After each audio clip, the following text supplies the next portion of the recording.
Good afternoon, everyone. The witching hour has arrived, 4:30 p.m., and I call the Monday, November 4 meeting of the Park and Recreation Committee to order. We have a full complement of committee members. First thing on our agenda is public comment or suggestions, and if anybody from the audience, I recognize a few folks out there, if anybody has anything to share with us about anything that's on today's agenda, you'd be welcome to come forward now. Usual, give your address, 3 minutes. John? My name is John Schmiel, and although I live at 511 Kent Street, I'm also here and really here as the airport manager of the Wausau Airport. I just want to inform the committee of a few details with regards to item 4 on the agenda and the proposed improvements by the MC United Club to the Airport Athletic Park. I don't know, well, first of all, let me just say that I'm not opposed to the idea of the park's improvements, so I want to be clear about that right now. But I do think that before you go too far, before everybody goes too far in considering the improvements to that piece of property, that you understand that that is airport property and not park property. And what that means is, although it's being used as a park, and I encourage it to currently be used as a park, we also come under scrutiny by the FAA as to how we use that property. So a few years ago, the FAA audited the airport and looked over how we were doing things. And one of the things that they, how can I say this, strongly recommended was that we redo our parks leases to reflect that the general public and the people using the parks understood that lands that are currently park property are airport property, and at any time, if the airport so chooses, if the airport chooses to use that property for an aviation purpose, there's something wrong with the mic, I think. Okay. Boy, my wife says that too. If at any time we need that property for an aviation or airport purpose, that we have availability to that property.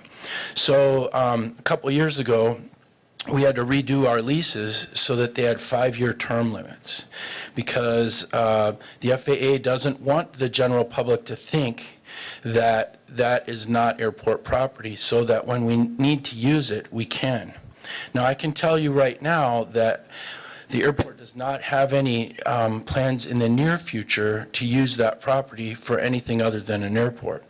And you should also remember that as recently as last year, the latest improvements to Alexander Airport Park were completed. And that was a substantial investment by the community and not by the city. Well, it was partly city, but the majority of those funds were created by the community to make those park improvements. But the people that made those investments did it knowing that it could become airport property in the future.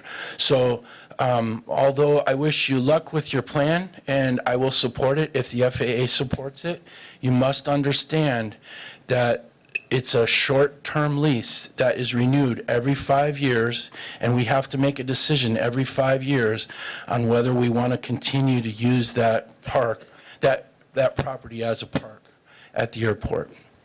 I'm not trying to put damper on things. The other thing is that we also have to go through a process, which I believe that MC United and the inspections department has already started going through the channels. But the FAA also has height limitations for structures around the airport. And so before anything can be done or a decision be made as to where the location of lighting might go on that property, the FAA has to approve the height of that, and that requires a study by the FAA, which typically takes 30 to 60 days. So there would be that delay there too. So I just wanted you to have those facts. I think it would be awesome to have park improvements near the airport, and but just understand it could be a short-term gig. And I'd be happy to answer any questions if you have them. I was going to ask you about the height restrictions, but you already addressed that, so.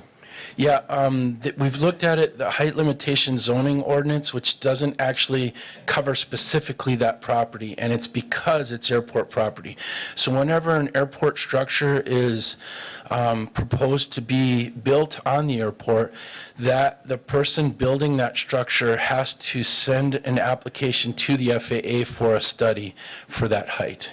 And that can be done through the Bureau of Aeronautics, and I've already been speaking with people on how to do that.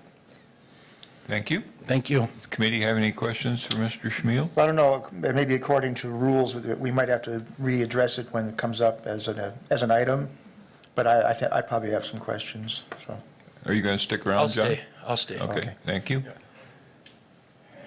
Do I have any other guests who would like to speak?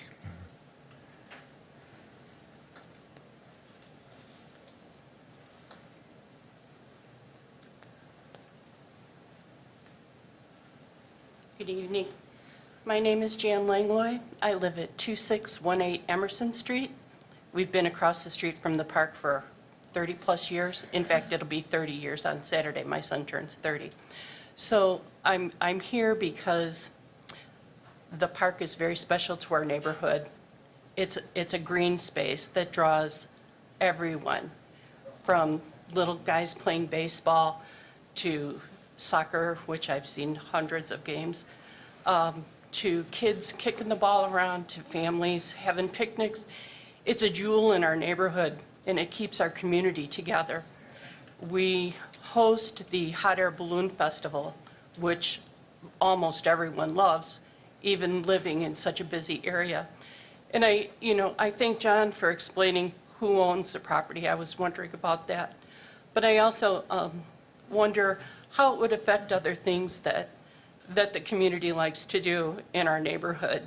And we do support those things. And when you consider that the only access to our neighborhood is from Grand Avenue. So it does put a strain on the neighborhood, how many things go on. But I would just say that I'm not in favor of a new development going in. However, the proposal is pretty amazing, and I've been on a lot of committees in the last 30 years, and it's pretty amazing. But I would say, no, we don't want to have it. We would like to keep the park for everyone to use. And when I hear how much money's going into it, it concerns me about whether it would be exclusive to that group, or would all of the neighborhood get to continue to use it. I guess that the bottom line is that for me. But thank you. Thank you. Anybody else? Pardon? Okay.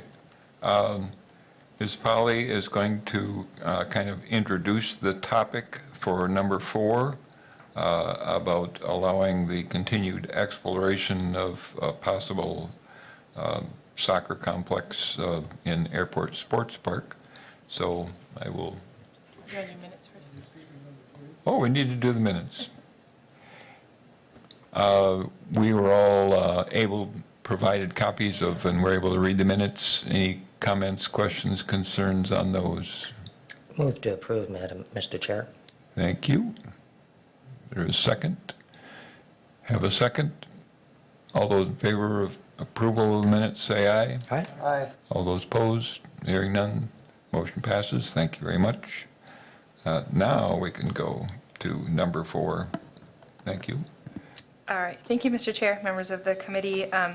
This is being brought to you tonight as a request from MC United Soccer Club, which we do have members here, and I do believe we have a member of lacrosse here too as well.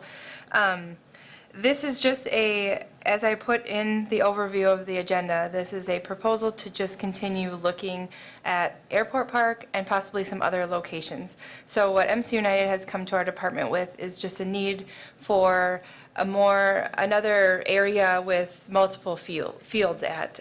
This started probably months ago that we had this discussion. So what we did was we asked MC United to go out and inventory all of the fields that are in the region, not just in Wausau, but in the region, including the DC Everest area, Weston, Rothschild, Schofield, Wausau, and the fields that they use. And they did do that in their proposal. There is a list of fields that are out there. Some are able to be used more than others. They talk about the benefits of having fields in the community. They also talk about some of their logistical issues that they're dealing with and why they're looking at possibly an area with multiple fields close proximity to East Bay. They're also, in their proposal, they're going to bring up East Bay Sports Complex, which is an amazing asset that we have here in the city of Wausau. It's 5 years old now. It's used to death. It's used so much that we had to close it for about a month this summer because of all the rain did not help us, as well as just the multiple use of it. And the more we get use of it, the more bad weather we have, the more we have to rest those particular fields. So this fall, I believe for all of MC United's league play, we allowed you to play there, but practice has had to go elsewhere. And typically, we would have allowed practices there as well. But we have the need to rest those fields because if we continue to use them when it's wet, when they're overused, then we'll lose them altogether for a whole season, probably to regrow them. So it's a balancing act. But as we looked at different areas, and they'll cover a couple of different ideas that they had, and we're not over. Airport Park is one option that seems to be the most logical right now that they are looking to ask the committee to further explore. So by no means are they asking you permission to go ahead with this spot right now. There's a lot we have to do. I have been in contact with Mr. Schimmel and our building inspections department about this area, and I was going to bring that up in the presentation part, that it is airport property, it is not city property. I do have the information that if we were to look further at this, we would want to clarify whether or not lights could be there, because as the group will discuss, if lights can't go with further fields, it's probably not beneficial to put the money in there. We want to have the most use of it. I did get a little bit of answers on height with what's around there, and for instance, 65 feet I think is the highest structure that's around the airport right now. I did get confirmation from Musco Lighting that 65 feet would work for lights being a certain distance, but we would still have to get that approved by the FAA, make sure it doesn't hinder any planes coming in and out. We would do a study as the lighting, nowadays they can do lighting so that it's no more lumens than the moon outside, so that would all come in. And then another huge part of this, Airport Park or any area that we would identify, is we would have community meetings and we'd have community input. So this would not be the only time that the neighborhood would be able to speak, on this park or any other location that we might look at. But MC United wants to, this is a need they have. They are eager. They put this proposal together. They wanted to present it to you tonight. They're also presenting to the Parks Commission on the county side tomorrow, just to really get both entities and our department to know what the need is, and that, starting to look now at other options, whether it's East Bay Sports Complex, Airport Park, Brookmire, other areas we don't even know of yet in the city that we could look into further. They want the ability to keep it moving and keep it looking, because the further along we wait, the more, they get crunched for space, the more uses we have on our field. There may be potential to partner with other agencies. I don't know. This is the beginning part, but I wanted to put that out there with everybody as well, that this is by no means, we're asking for a specific site tonight. We are asking to do further information on Airport Park. I was going to say Alexander, but that's the other one. Airport Park, because that does seem, and they'll talk about why, but there are possibly other things that we could be looking at too while we do these studies to see what would work best. But I think it is good for the committee and the commission tomorrow to hear the need, to understand what an asset we have in East Bay and what that demand on East Bay has now done, 5 years into it, and what it's done for the growth of our organizations. There's more requests for it. Like I said, lacrosse is here. We don't even have lacrosse out there that much, and that sports complex should be used by soccer, lacrosse, rugby. It's used by adult soccer. The Hmong Festival is there. So it's got a lot of demand that we aren't even meeting all of those needs right now. So that's an overview of that. I can answer any other questions as we go through, but I wanted to turn it over to Sharon and Merdad from MC United. They have a little PowerPoint to present to you tonight, and then we can ask some questions of that. Okay, thank you, Jamie. Thank you, committee members, for letting us be here tonight. I want to thank Jamie and her staff at the Parks Department for doing an amazing job supporting the needs of MC United, as well as all of the youth sports organizations in the community. I'm here representing MC United, but I'm also happy to say that Rayanne McKay, representing the Wolfpack Lacrosse organization, is here, also as a user of the sports facilities in the community, such as Airport Park. So if we go to the next slide, I guess I'll use my clicker. Oops, excuse me. Sorry, it's very sensitive. Okay, my name is Sharon Belton. I'm the president of MC United. Here with me tonight is the vice president of MC United, Merdad Nazari. And I'd like to thank Merdad for his preparation of this proposal. We did not spend any of our funds to develop this proposal. This was all done in kind by Merdad, so I'd like to thank him for that.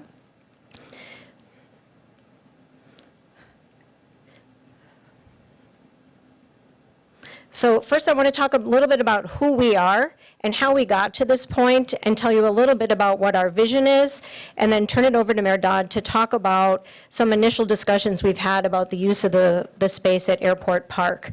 MC United is a local youth soccer organization. We were set up in 2007 as a 501c3 nonprofit organization. We provide soccer programming for kids as young as age 5 all the way up through 19. And the last time that I checked, we have about 50% of our participants are residents of the city of Wausau, and the rest are from the surrounding communities. And we are an organization that has very sustainable finances. We have no debt. We have no paid staff. We are all run by volunteers. What we do have is a very strong board of professionals that spend a considerable amount of time running the operations of our club. We have highly trained coaches providing kids in our community with a very high-quality soccer experience on par with what people living in other areas of the state like Madison or Milwaukee might pay thousands of dollars for. We're able to provide at a very low cost because of the volunteer organization that we have. Since 2015, which actually coincides with the first year that we were able to use the East Bay Sports Complex, participation in MC United has grown by 70%. We now have 23 teams practicing out at East Bay. Over the course of the year, I estimate that we have anywhere between 1,500 to 2,000 practices going on during the short season in which we're out at East Bay. Anywhere between 150 and 175 youth soccer games taking place out there. You'll see on the slide that by the time we put this together, we have about 481 players. When I looked at our most recent numbers, we're actually up at about 500 youth players participating in our activities.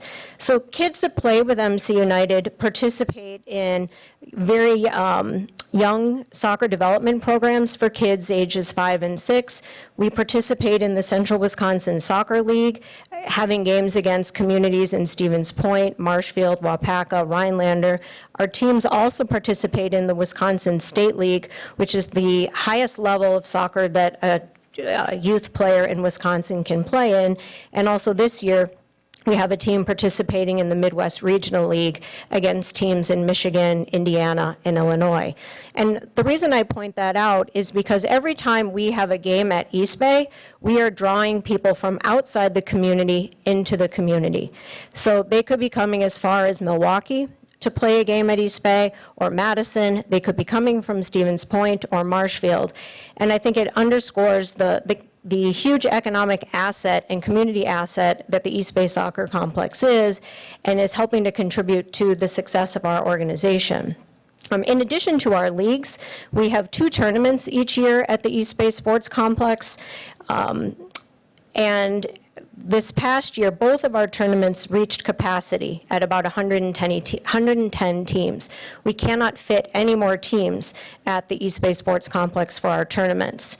And about 70% of the people that play in our tournaments are coming from greater than 90 miles outside of the center of Wausau. So we're trying to draw people from outside the community to our community, resulting in an economic impact of about $1.2 to $1.4 million for each tournament. So I say this to put in context some of the changing trends in youth sports that we're experiencing in Wausau. While participation in youth sports such as football is declining in our community, we're seeing huge growth in soccer. And I also want to point out that lacrosse is one of the nation's fastest growing sports for kids. And so as sports like soccer and lacrosse increase, the need for more and more space for these kinds of activities becomes more prominent. And from the soccer side of things, we can attribute it to a couple of things. One is the success of the women's national soccer team has really heightened interest in soccer, both amongst young girls, but also people in general. In 2026, the FIFA World Cup events are going to be held in North America, United States, Canada, and Mexico.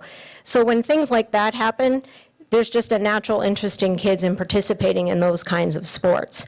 But more importantly and more relevant to the local community is the East Bay Sports Complex itself is by far one of the nicest soccer facilities I have ever seen. And I've probably visited 60 different soccer complexes across the state and in neighboring states.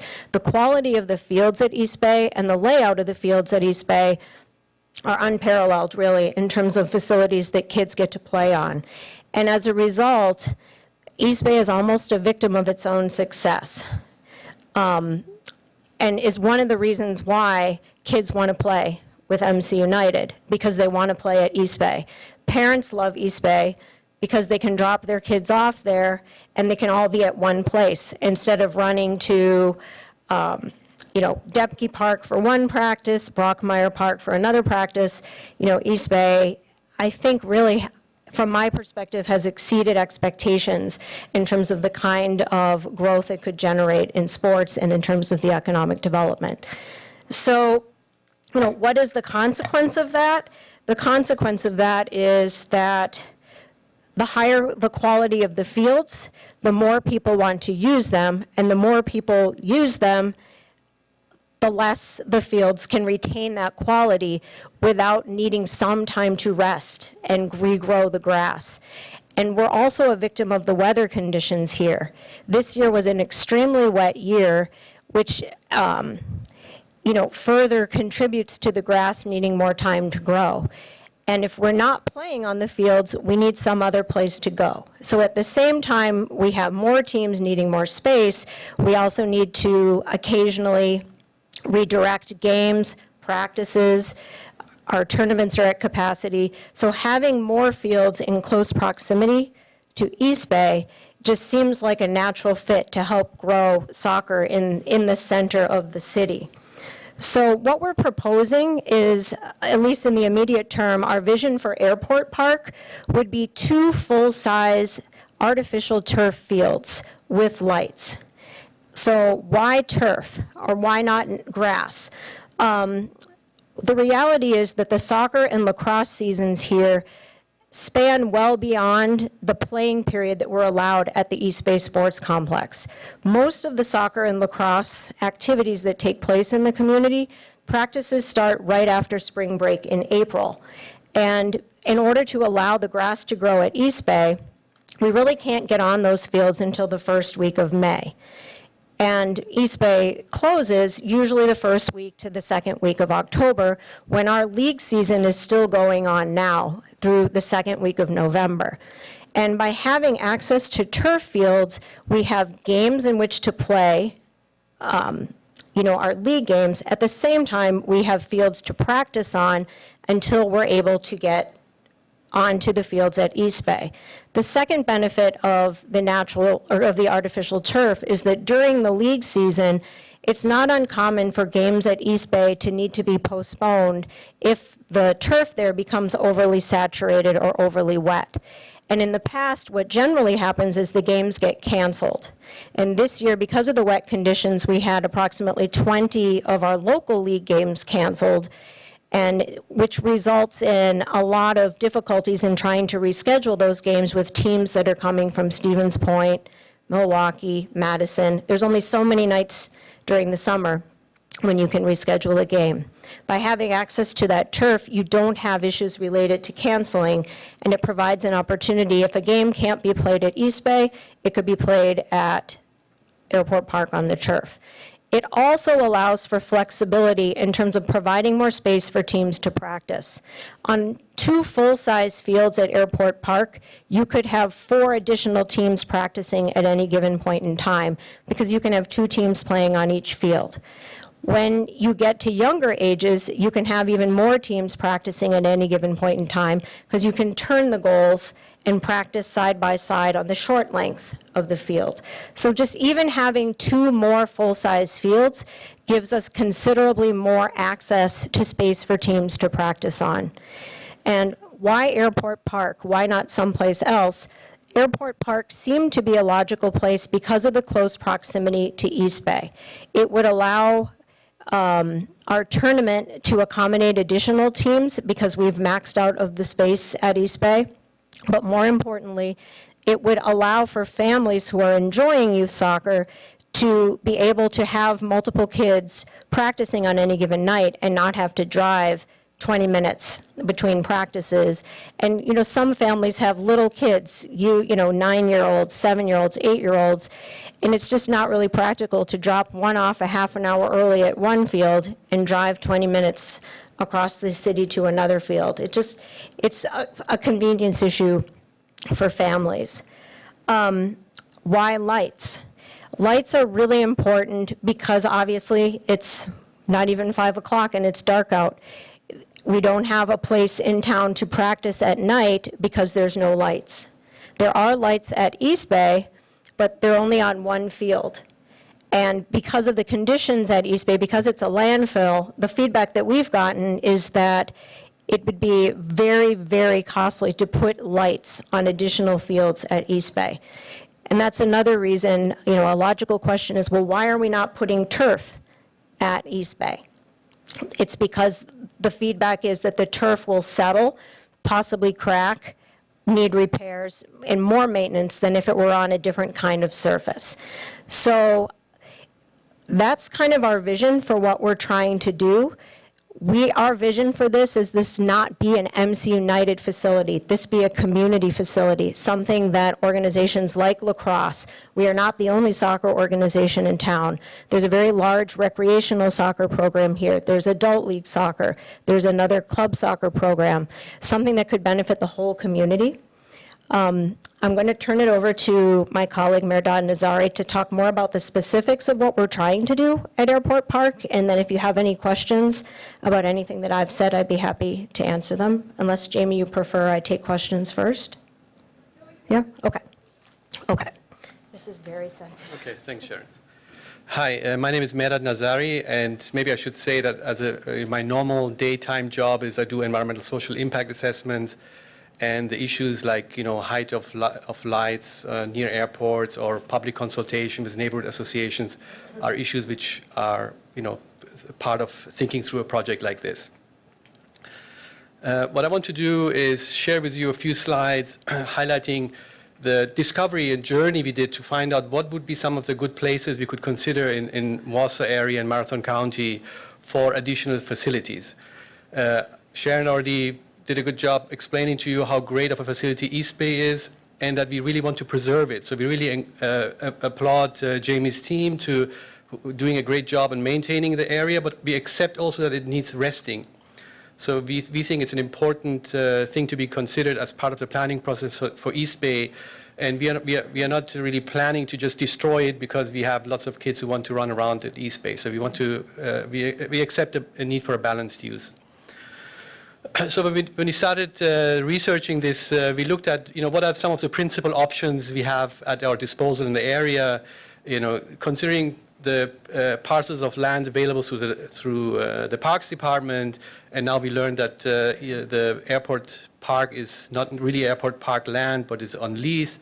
We looked at the brownfield facilities north of East Street, where we have the chemical Wausau facility, some former Superfund contaminated sites, the water treatment plant and other facilities like that, which could easily be converted because they reminded us a little bit like East Bay. They are a small version of East Bay, which was turned from a contaminated land or a former landfill into a community asset, which is becoming a victim of its own success now.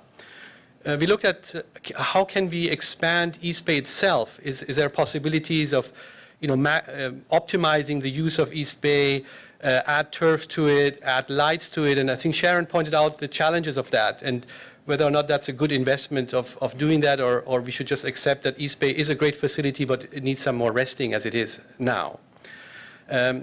However, having said that, there are land parcels around East Bay, and we introduced that into the corp, into this planning document the Parks Department has.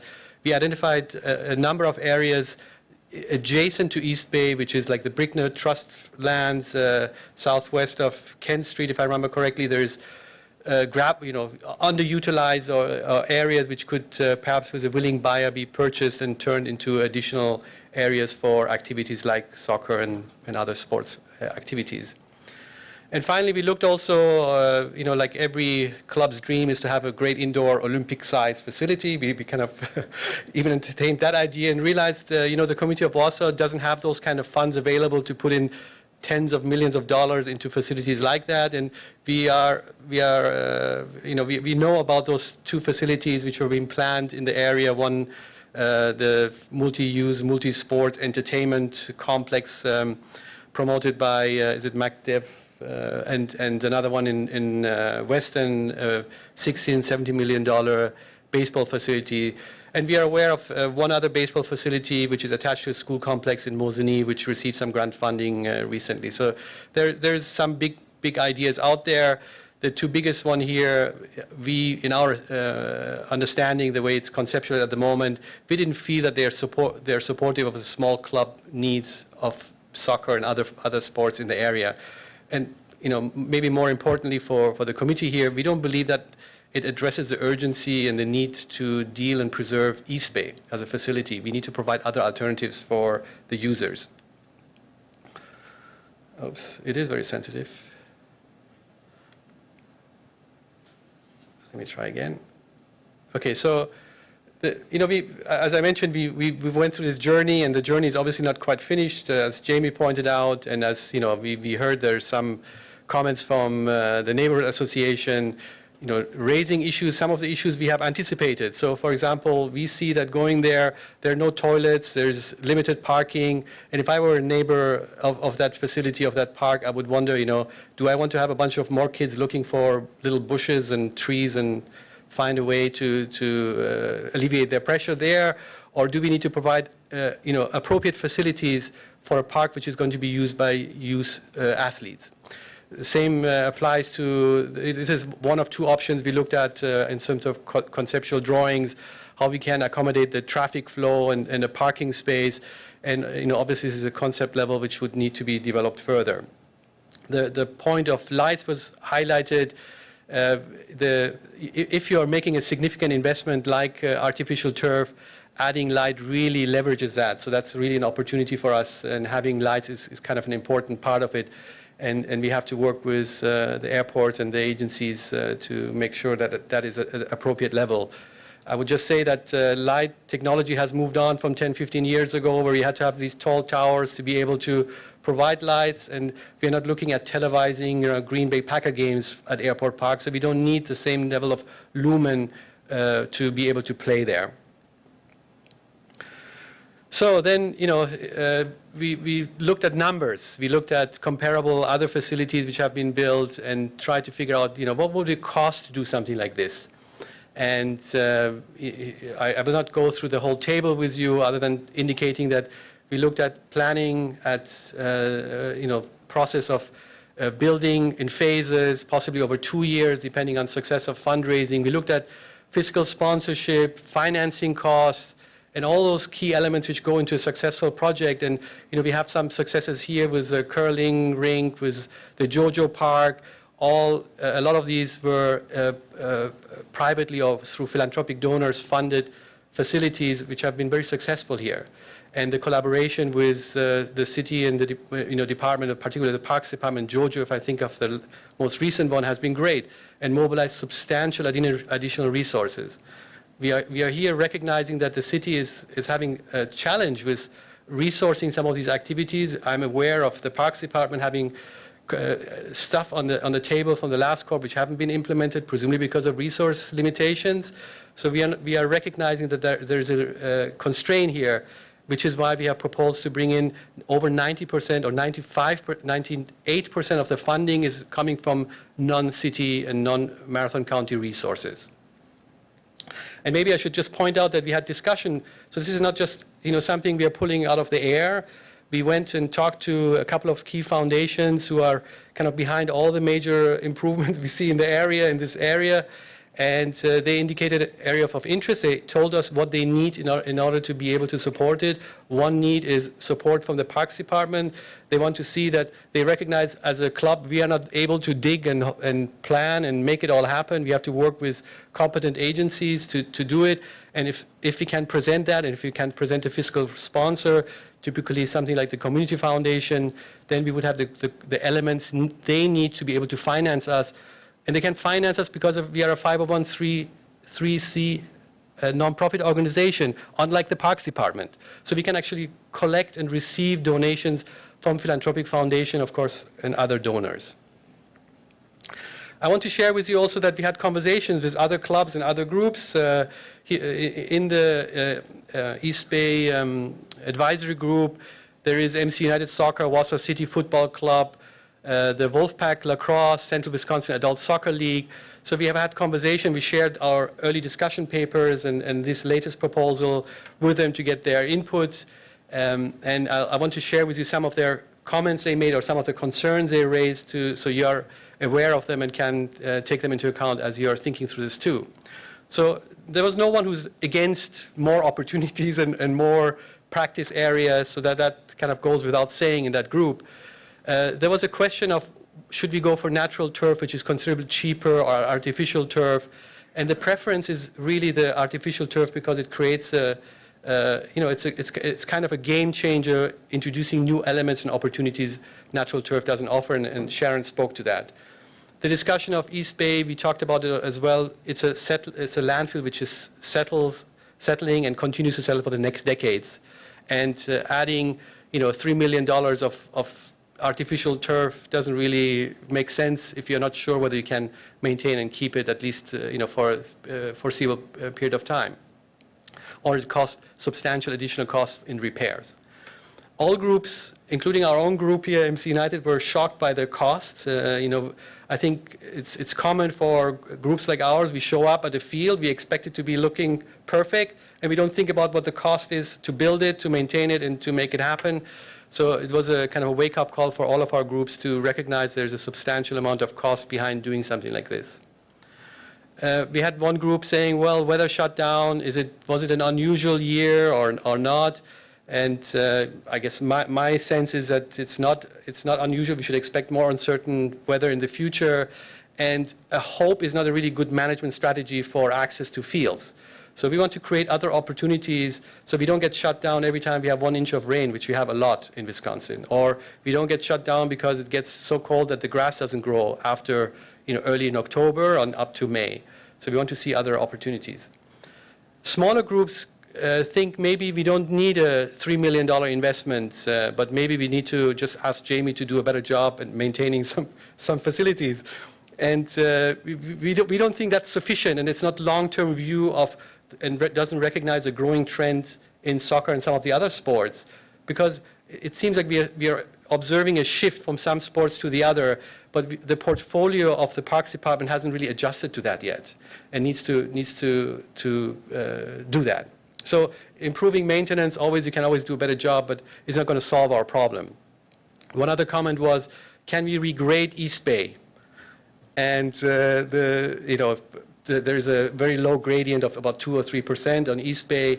And my sense is that after decades of planning and going through all the EPA procedures and permitting, I'm not sure if I want to put my eggs in that basket of going through that process of regrading East Bay and recognizing that it's a facility which continues to settle for decades. This is not going to solve our problem. And the final important comment is that artificial turf has a life cycle of about 10 to 15 years. The commenter was saying it was about 8 to 12 years. And what do we do after that? And I think that is a important question to be considered. The turf installation itself, I view it as a capital expenditure, and I'm not sure if it should be considered as part of operating expenditure recovery, which is the pay for play process you're using at the Parks Department. But it's a good question to be considered. And my sense is that the core planning tool is maybe one way we can revisit this next time and see, was it a success at Airport Park? Was it valuable? Did it generate the benefits we are expected to see? Or was it a disaster and we don't want to invest that anymore and we just get rid of the turf and the artificial turf and just go back to natural turf? Or maybe the airport decides to put another runway on the side there, which I don't really foresee, maybe for drones to do something like that. So let's look a little bit at the concept of how could this happen. Obviously we are a little bit in a chicken and egg situation, trying to find a field, trying to find the financing, trying to make sure we accommodate the concerns of a neighborhood association. So we had to come up with something to crystallize our decision making around that. And the first one was really looking at opportunities and coalitions, the stakeholders needed to make this happen. And I think we have the key stakeholder groups together, which is donors and sponsors, the key departments who could make this happen, the user groups, and I hasten to add we need to make sure that we are not ignoring the concerns of the local community and can make sure we have a social license for that. And Airport Park, there are two locations which bubbled up. Airport Park was one. I mean, we went through a rating process, gave some points, various criteria. Airport Park and Brookmire Park came up as the two favored locations. And after we learned that Brookmire Park is really being designated as not designated, is being reviewed to provide a complex for baseball, we figured maybe we don't want to diminish from one sport in favor of the other. If that's what they want to do and that's a preferred location, we are happy to look at other options, and Airport Park is another one. And maybe there's more options we haven't identified, and this public consultation process will help us get to that. But anyway, I can just tell you from a philanthropic foundation perspective, what they tell me is they don't care where we place it. What they care is that we have some agreement and we have the key partners involved doing it. Whether we take it at Brookmire or Airport doesn't really matter to them. So the second component is really looking at the resources needed to make it happen. So obviously we decided we didn't decide it. You decided there are no resources within the city of Marathon County to do these kind of big projects, and we have to find other resources. So we looked at other resources and talked to the community foundation, talked to a couple of the major foundations in the area who looked at the discussion paper before the version you've seen in your packet. And they thought we had a compelling case. We made the linkage to economic impact issues. We provided alternative reviews. And they felt we have the case to provide the funding. They also told us the funding needs to be limited. In our previous case, the opportunities we identified, the numbers were ranging from 2 million to, I think, 7.5 million or something. And they told us, guys, anything over 3 million is going to be a challenge because we have other community needs here. It's not just, making fun for, lacrosse players or soccer players or something. But they did tell us that they felt within a budget of $3 million, this is a doable project. So that was quite an important signal for us to consider. And the third component is really who's going to do it. And that's what they were asking us about. They said, we need a letter of support from the Parks Department to show that if we mobilize these funds for on behalf of the sports community, using MC United as a conduit, working with a community foundation as a sponsor, who is going to do it? So they're looking at, some evidence that the Parks Department can support this process. And, this is going to be a significant project compared to looking at your annual budget. This is not insignificant. Which is why we are here and talking to to Marathon County Park tomorrow. I'm trying to go to my next slide. So what is it we need to do moving forward? So I already highlighted we have the anchor donors interested. They are looking for what they call a letter of support from the Parks Department. What does that mean? I have a slide making some suggestions, but that I'm not writing your letters. You have to write your letter. And the second thing they asked for is a fiscal sponsor. They looked at our budget and said, hey guys, you cannot handle $2-3 million, or maybe you can, but we need more comfort than that. We need a professional run organization with accountants and auditors and so on, which the Community Foundation can provide. I would just add to it that we have a sense of urgency here. So our teams were kicked off East Bay literally one day over the next, and people like Sharon and Michelle Rossmeyer, some of our colleagues who are doing all these arrangements, had to drop everything and try to organize, I don't know how many practices for how many hundreds of families to continue with their activities. And also, I would say, we don't think this is the only thing you need to consider in the next 10 years. So, into giving you an idea of percentages, we looked at how many practices could be shifted to other places. So, if we offload, say, 20 or 30% of our practices from East Bay, we still will use East Bay, but we continue to grow, and some other groups are continuing to grow. So East Bay will remain a jewel in the crown, but we also need to have other and more spaces. And this will be just one step in that process, not the one which solves all of our needs for the next 10 or 15 years. The other sense of urgency we have is the fourth quarter of every year is the best time to collect donations. Philanthropic foundations find that their assets grew significantly, stock markets have been great, and donors are recognizing how much they still have to give to satisfy their own requirements. They have to give 5% of their asset growth every year. So this is an opportunity for us to tap into that. So we are keen on moving ahead with that. And we are already thinking about scheduling 2,000 more practices for next year.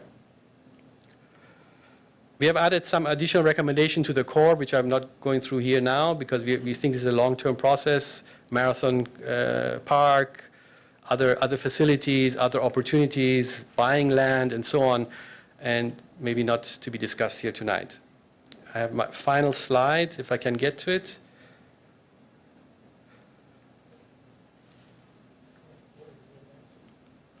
Okay, thank you. So what is a letter of support? I think what... Go ahead. Should I go ahead? So what is a letter of support? So here is our suggestion, what could be in a letter of support. Basically giving comfort to the foundation that they don't, park $3 million into a side and nothing happens with it for 10 years. That's what they're worried about. So is there a justification for obviously the value of East Bay?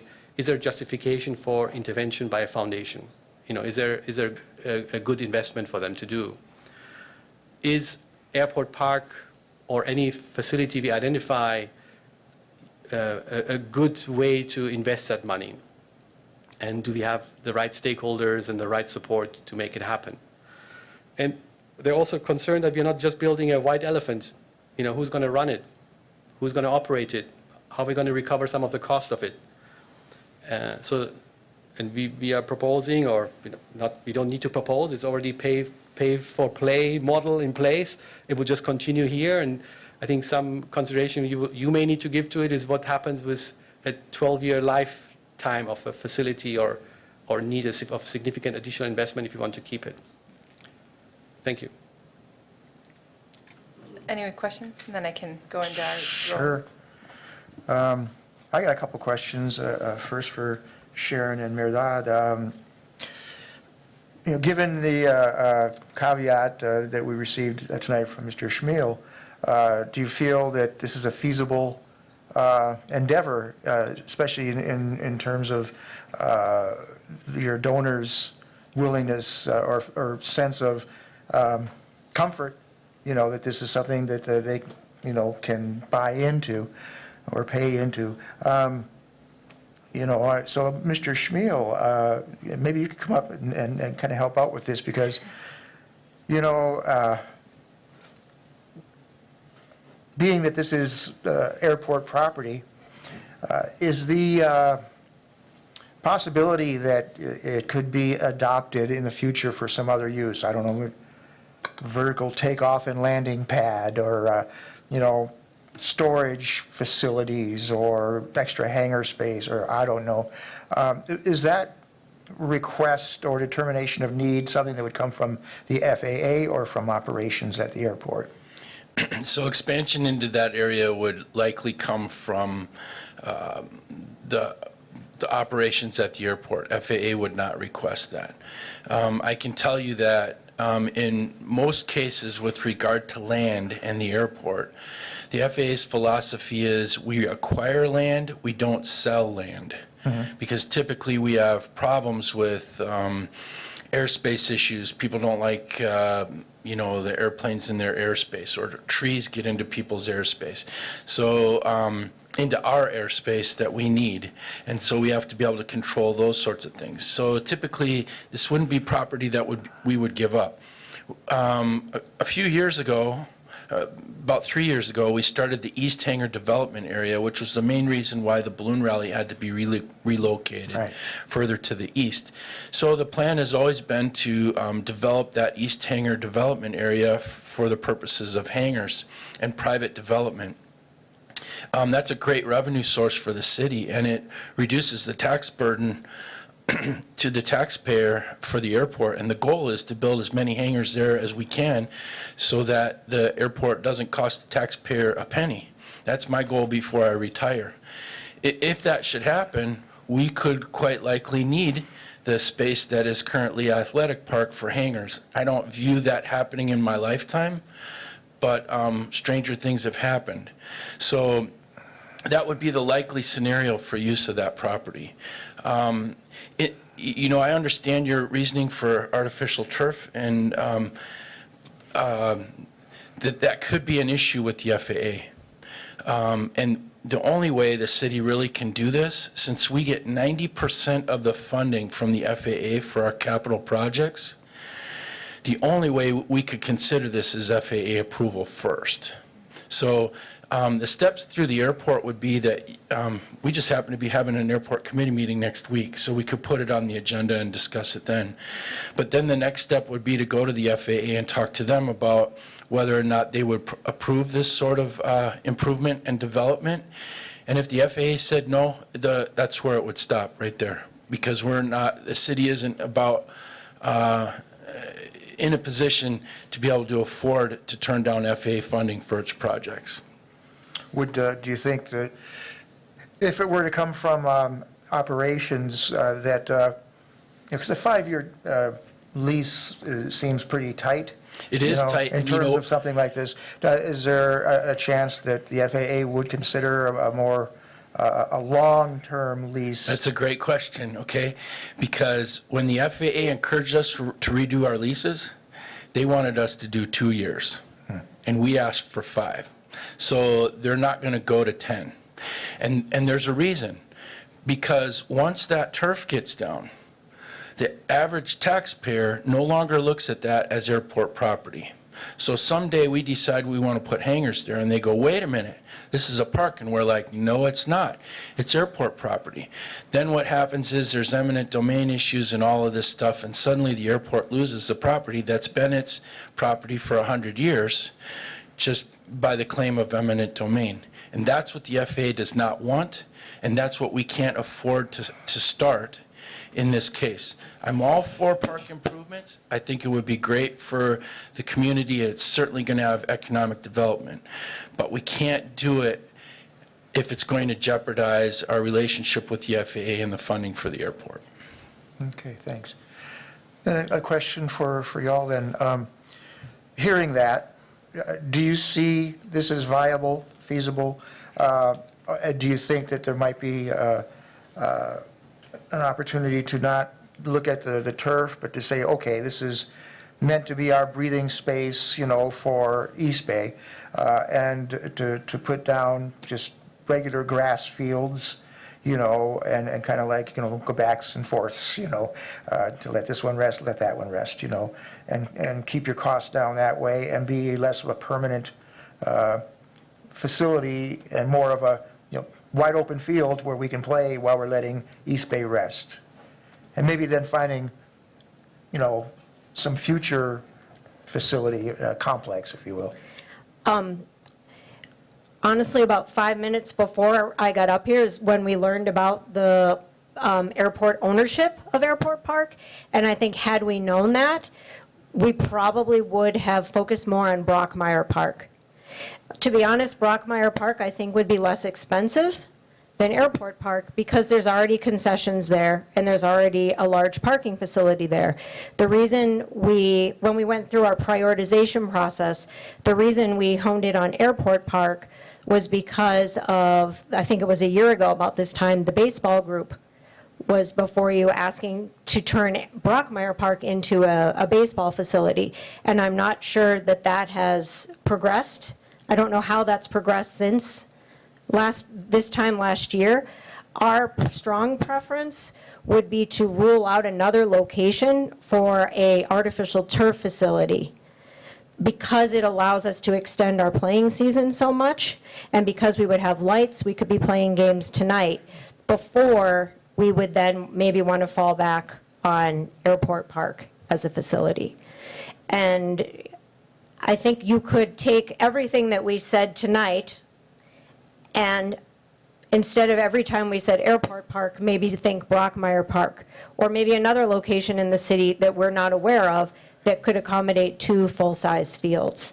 But I think just my initial reaction would be that we would want to explore every option we could for turf, artificial turf. And that wouldn't mean that the city couldn't pursue additional things at Airport Park, such as more space that, lacrosse organizations could use as well, that we could be using at the same time. So that's my reaction. Can I just add a couple of comments to this? Go ahead. I drove by Brookmire Park to take a look at the size and the location of the field and see, what can you do there. And and some decisions you have to make as a committee is how many years are you going to reserve that park for a baseball park? Have they come up with funding? Have they come up with detailed plans for you and so on? Are we going to reserve it for the next 10 years if it's still something which is what I call as a paper tiger as opposed to an actual project? So that's a decision we cannot make. But putting that aside, if baseball was not an issue, you could easily put 4 to 6 more large fields on Brookmire Park location. And as Only Sharon, if you got rid of the baseball field. if you get rid of the baseball field, get rid is a term I don't like to use. I say move it to some other location. We don't have another location for Well, baseball. let's find another location. So I'm saying is we are not suggesting to eliminate baseball fields. We are suggesting to create clusters. I'm sure the baseball group who was here in front of you talked about clusters and complexes because they want to have multiple fields in one location. And there are other locations where baseball is being played, Mosini is being one. They're planning to do 8 baseball fields in that location. But what I want to say is we looked at Brookmire as an excellent facility because it has parking, it has bathrooms. If you eliminate these, this is $500,000 or more cost savings right there. If I may. So I'm going to go back just a little bit to a couple of the things. One of the reasons why I encourage the group to come to the committee tonight and to the commission tomorrow is because they requested this letter of support.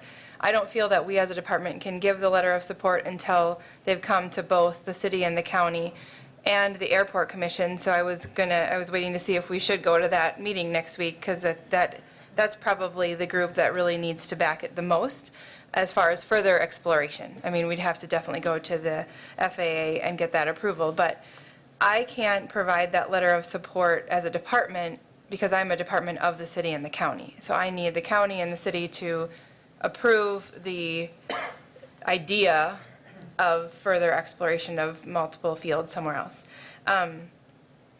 To address really quick, the biggest question, I mentioned it earlier, the biggest question we ask as staff is to do the inventory of all the fields in the region, because there are a lot. We did the same thing with baseball. We had them do the exact same thing last year. There's multiple fields spread out, and that's the issue with our user groups, is that we have fields, but they are all spread out in the community. So as far as trying to do tournaments is the biggest concern that our groups have had. It's not feasible to have a game playing here, a game playing here, a game playing here, because then you have more volunteers that you need to run those tournaments, where if you have facilities that can hold multiple games of any sport at one time, your need for financial support, your need for volunteers goes down.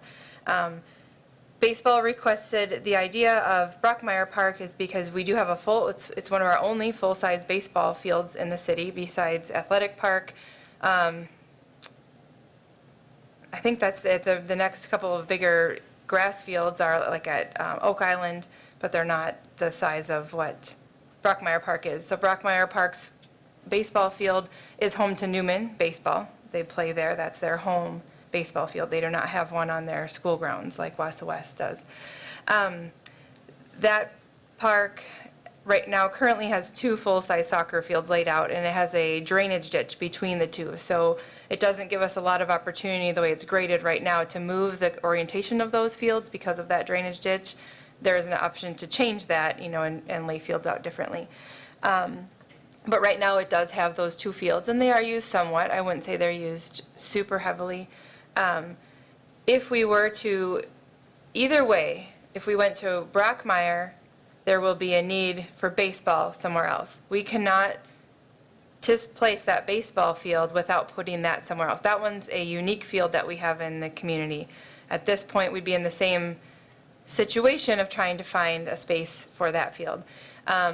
The baseball field, or the ball field, I guess it's not specifically baseball, that's at Airport Park right now, that could be easily relocated to Brookmire Park, and that was the thought, is if we changed the Airport Park into the lacrosse base or soccer facility, the baseball field would go to Brookmire Park. Makes more sense because that puts 2 ball fields in one location there.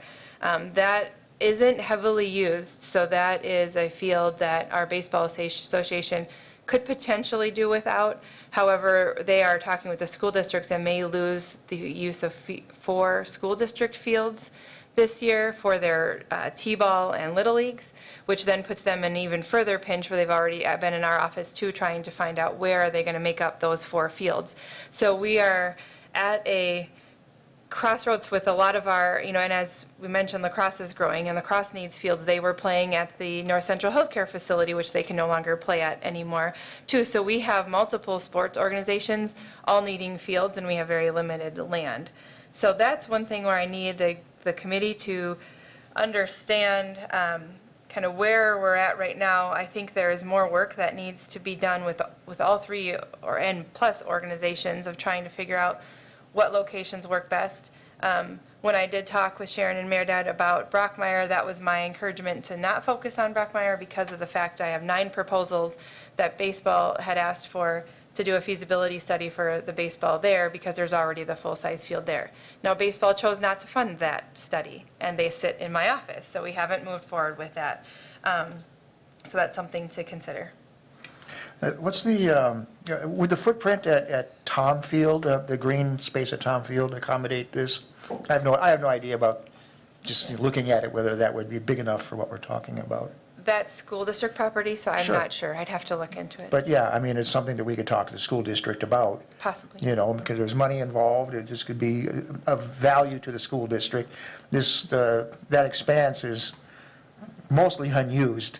I mean, it's got, used to have 2 diamonds, one has now just gone to seed, and the other, I think, is, well, also pretty much gone to seed. You can't play baseball out there anymore. I think there's backstops, and that's it. And I don't know to what degree there is like a football field expanse closest to the enclosed football field, which I don't know, might be used for practice by somebody, maybe B team or something. But if that were turf, that would probably be fine too.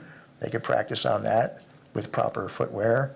So yeah, it's just something I keep looking at this green expanse, and it's totally underutilized. It's owned by the school district, and it's used for essentially nothing, but people run their dogs out there. So Actually, youth lacrosse uses that to practice there currently. they do. Yeah. I have a couple of questions for either Sharon or Mayor Dodd. In our packet, we had an inventory of sports fields, and their field size descriptions with U13, U12, U10, blah, blah, blah.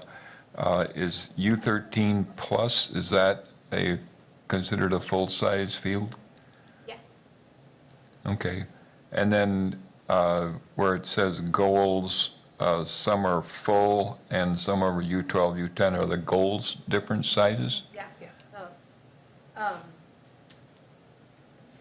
Yeah, the full-size field would use like a varsity soccer size goal, and then as you get younger, the goals get smaller. Okay. Yep. And I should point out, the majority of the fields that are listed here don't have lines on them. So they're basically just large fields that have goals there. So you couldn't play a game there.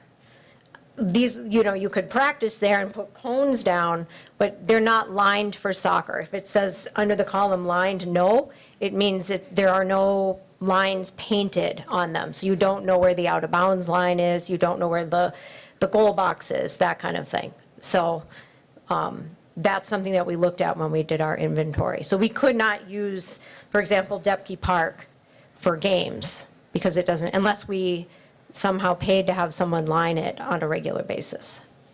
Okay. Just generally speaking, I'm just competitive enough as a booster of this city to want to make sure that we don't allow this thing to go elsewhere. We'd like to keep it in the community. And I understand the proximity issue. Is there not enough space at the intersection of Curling Way and Kent Street, at Brookmire property, and there's some other land there? I mean, that'd be really pretty cool. Great question. Yes. So there is at least 2 acres on the Brookmire Trust area. There is similar 2 to 4 acres, south of the curling facility. There's plenty of space. The challenge there is you need this willing buyer, willing seller concept to be able to follow it. You need funds available for the Parks Department and someone picking up the phone and trying to figure out how we can purchase those lands. The parcels are identified in the draft corp. We added that as our contribution to when the comment period was there. We added that. Guys, we communicate to the consultants Jamie hired and said, hey, look at these lands. We looked at the lands across the Kraft cheese factory, which unfortunately have now been sold. So there were 2 industrial, not vacant, but one of them became vacant, one was available, and I think they are both purchased now by Kraft for, I don't know for what purpose, so we lost that. There was another facility next to the cemetery, north of the curling rink, which is part of the area used by the city to store snow. But it's owned by the cemetery. And owned by the Cemetery Association, right. So, and then south of the fields of East Bay, I think is a conservation area, so that's not available for development like this. So, but however, there is at least, I can think of 3 or 6 large fields you could place around, immediately adjacent to East Bay around it, if we could find a way to buy those pieces of land.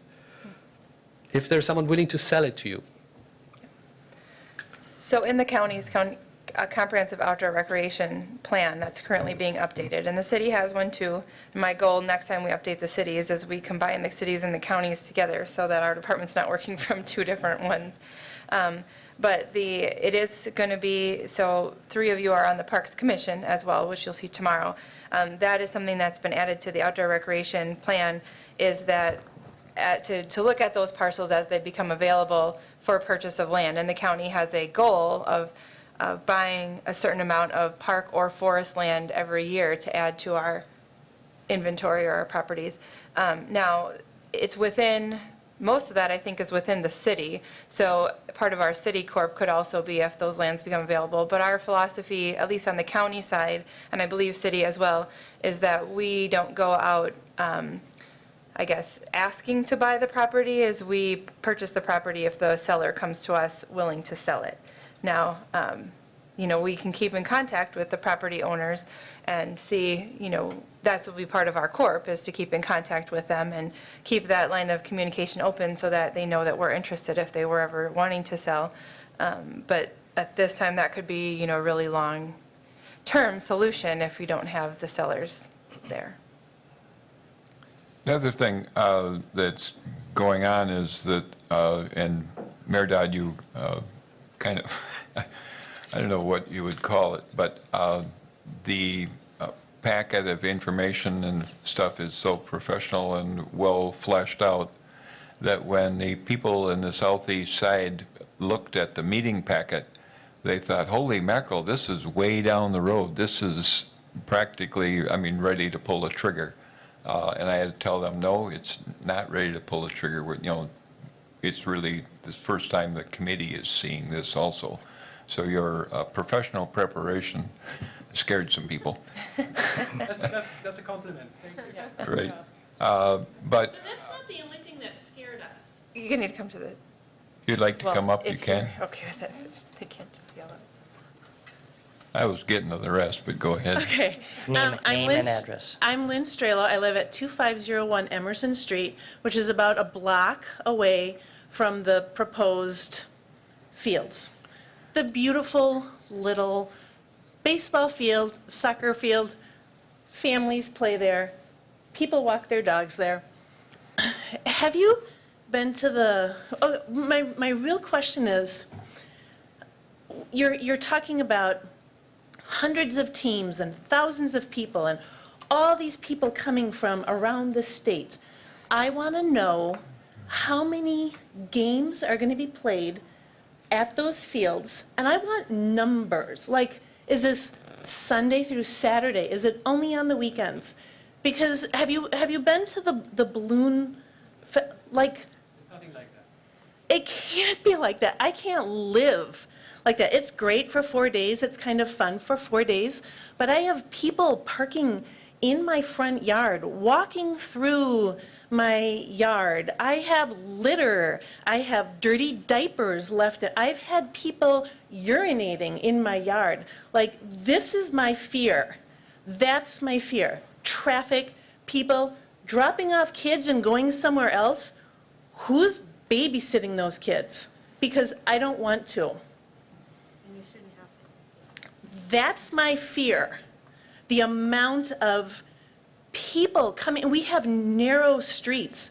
Like, if somebody's parked on one side of the street, you have to go into the other lane to go. Like, we have no parking in our little side streets.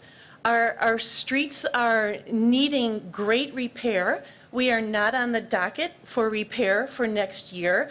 Like, I just worry about the amount of traffic, what this really does to our quaint little neighborhood. That's why I moved there. I wanted a quaint little neighborhood. I don't want to live one block from thousands of people visiting on a regular basis with floodlights in my yard.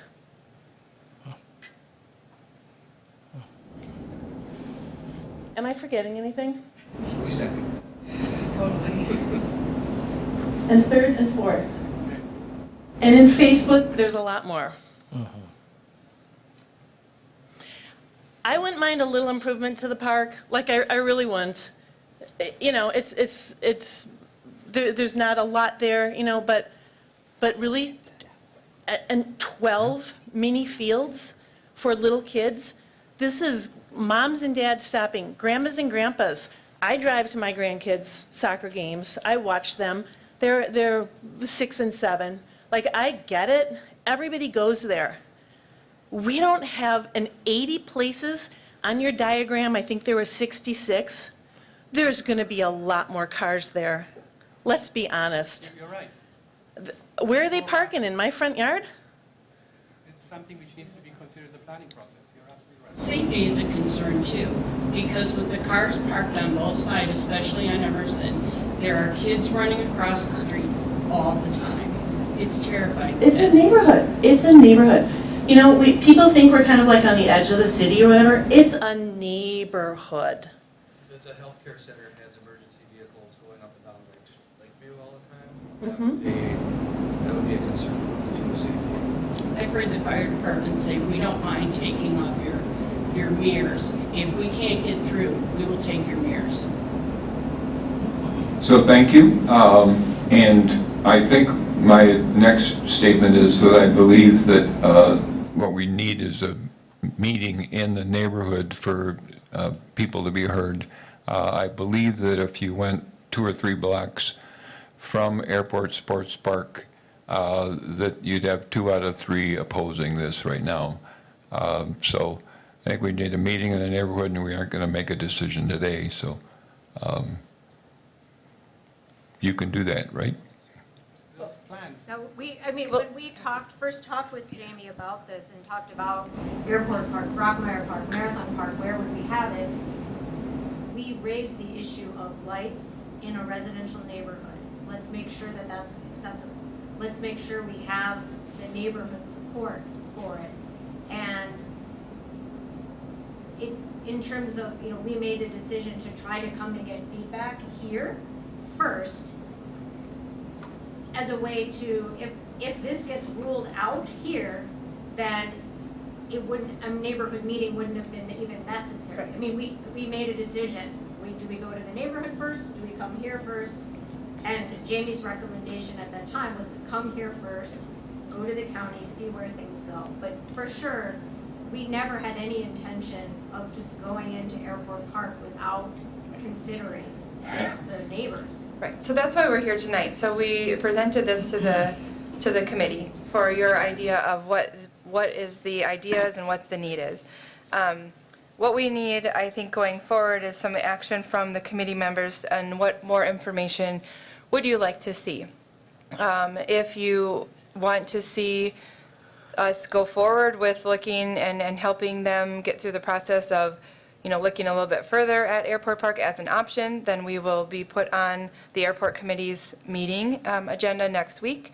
And if they are in favor of looking at it further, then there would be a neighborhood meeting. We would, apply to the FAA for the review and that kind of thing. If you want to see additional facilities looked at and come back with the group, if you want us to look at Brookmire, if we want to do a little bit more in depth of talking with the school districts about the different properties, that's something that the group can do too. But this is the need. It's not only the need for soccer, it's going to be a need for baseball, it's a need for lacrosse, for more facilities and more fields. The other concern that we are going to bring forward as a department when we look at any of these facilities is the long-term maintenance. Our apartment's not getting any bigger, and we constantly keep adding events, we keep adding properties, we keep adding stuff, and there's going to be a point where our parks department cannot sustain an additional added facilities. So that is another huge part of this whole process with soccer. It was a huge part with baseball. It'll be a huge part with any development going forward of any kind, whether it's Nordic skiing, mountain biking, the next item that's on the agenda. That's where we have to consider from a department. So this is the very beginning stage. I think we brought it forward tonight to the committee. We want to hear from you. What is your direction on how should we proceed? What questions should we answer? Mr. Nutting? Thank you, Mr. Chairman. I think we haven't heard that John hasn't slammed the door shut on this, and we have information that we need to get from the FAA, and we need to do diligence on getting those questions answered. And so that, and the community has questions that need to be answered fully, and that can be done. And arrangements or options, if this is to be considered, need to be investigated a little bit further, and then we can do that. It would be easy enough to do. But in conjunction with all of the other locations that are potentially possible, even that was potentially suggested in areas of brownfields. Certainly, we have areas that are considered that, which would be an easy fix. Just cap it over with artificial turf, and away your problems go with that. And so that's my thoughts to share. Very good. Yeah. Mayor Dodd? May I respond to that? Sure. So as We do need to wrap this Yeah, up. as a former brownfield consultant, I thought that's a great idea to pursue this. I can tell you, I checked with, is it Christian Scheck, the brownfield manager, and he seemed to have no interest because the assumption of the city is to have tax-based developments in the area. And my sense is that until those RFPs die, because there's no interest, we are just not on the radar of the brownfield redevelopment activity. Otherwise, it's going to be a relatively cheaper process, but the lead time is not something which fits into our emergency with East Bay. I think the one thing that needs to happen, well, you're going to go to the Park Commission tomorrow, and I would say almost regardless of that, there should be some community or neighborhood meeting arranged, which I can help with, and continued exploration of other possible locations. Mr. Neal. Mr. Chair, thank you. Well, my gut tells me that this proposed location at Airport is probably not going to pan out. I think there's too many things in the way of it being viable. But I am interested in discussions with the school district. When I look at expansive fields behind Wausau East, to the north of their building, behind Wausau West. I'm not that familiar with what's behind Newman, but, all of these schools have large open areas, and they also have, financial needs. And also, they're, non-taxable properties to begin with. So you don't have that worry about, oh, well, it's, we want to RFP it first, I would really be interested in exhausting all discussions regarding Tom Field and the aforementioned high schools and any other school properties in town that might offer footprints sufficient to this, where maybe we have to extend a road to get to it and put in some parking and lay down the turf and put up some lights. I think that just might be something that needs to be looked at in detail because, rather than asking the school district, we'd like to take this or have you give us this, it's like, oh, we'd like to partner with you. These folks would like to partner with you, and this would be to your advantage because, we know that money is scarce, so. Mr. Smith? My biggest concern is, somebody builds it, but then we get stuck maintaining it. And like Jamie said, we're not going to go out and say, oh, we'll just hire more people because we got this to do. That isn't going to happen. Like I said, they'll have golf courses on Mars before that happens. So I think we have to do some look at the numbers. If this thing comes to fruition, no matter where it comes and ends up at, I don't think it's going to end up where they propose because I think the plan is flawed. Just the location. We only second stance the poll the neighborhood. I think that should have been done first before this fancy little presentation was done. That would have helped to find out if the people are interested. But I think we have to run some numbers. No matter where this thing goes, what's it going to cost the city to maintain it? Because evidently it has to be lined and whatever and so on. And there's going to be some costs there, and we're going to incur them. Thank you. Mr. G? So just as we go forward, what is the plan then for, so just to honor their requests, so how do we proceed from here? Is it next month or how do we give them some kind of an answer so that they can indeed, if or not, proceed with the park in the neighborhood?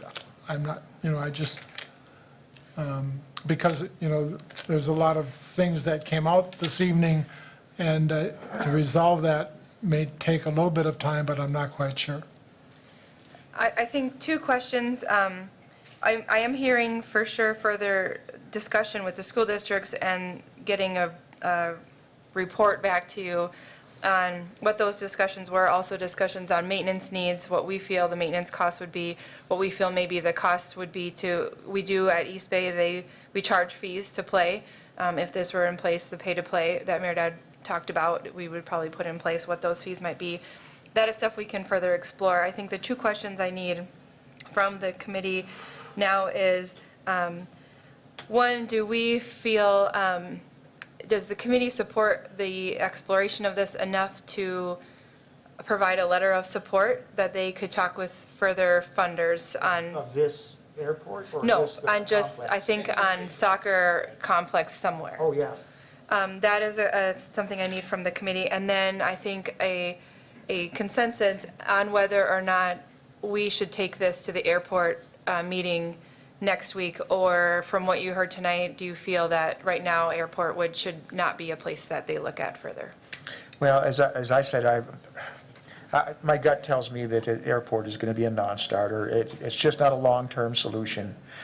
There's no permanence there, and I don't think as a foundation, as a donor, whatever, that I would put money towards it knowing that, so, no.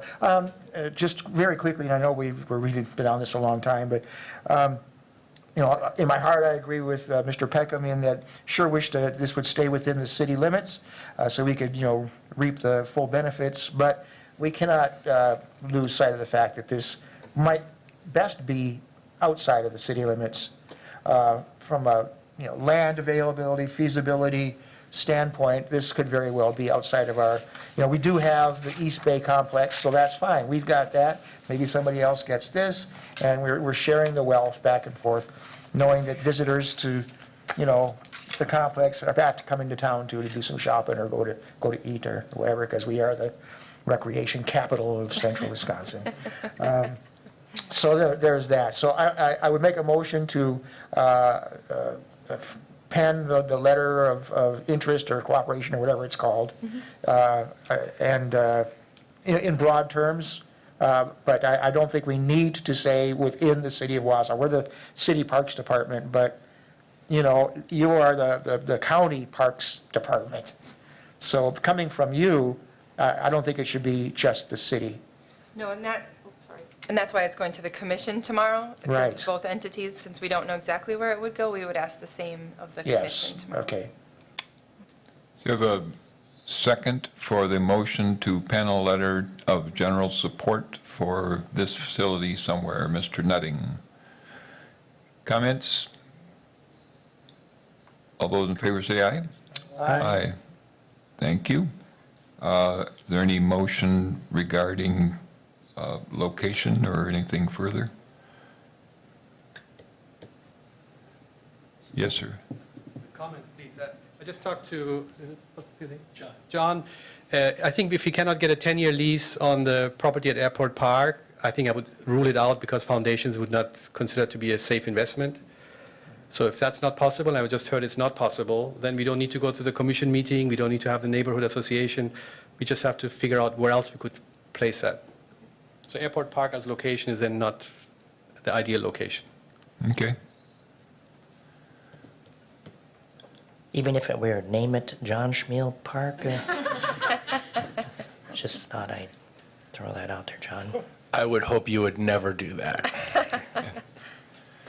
Okay, I think I have direction, then we'll put the Thank you. letter of support together, so that's a start. And then we'll work to further explore other, and at a time where we feel more comfortable with a spot, if it's a city, we'll be back here. We'll give you an update anyway. If it's not, if it's within the county, then we'll give you the update, but we'll take it county-wise, so. Okay, Very good. thank you. Thank you for that. Number 5, I think Jamie can probably lead us through that one, too. I have a hunch that Mr. McDonald will not require an hour. Athletic park development and use agreements. You want to introduce the topic further? Yes, thank you. And thank you, Ms. McDowell, for sticking around. So we are in front of the committee tonight to look at some Phase 4 improvements to Athletic Park. Mr. McDonald is here tonight. He'll go over a little bit of the plans that are in front of you. There's some really preliminary draft sketches of what we're calling Phase 4 improvements. Back in 2015, the significant improvements were made to the third baseline that are now there. There's a little bit of improvements to that section with this phase as well.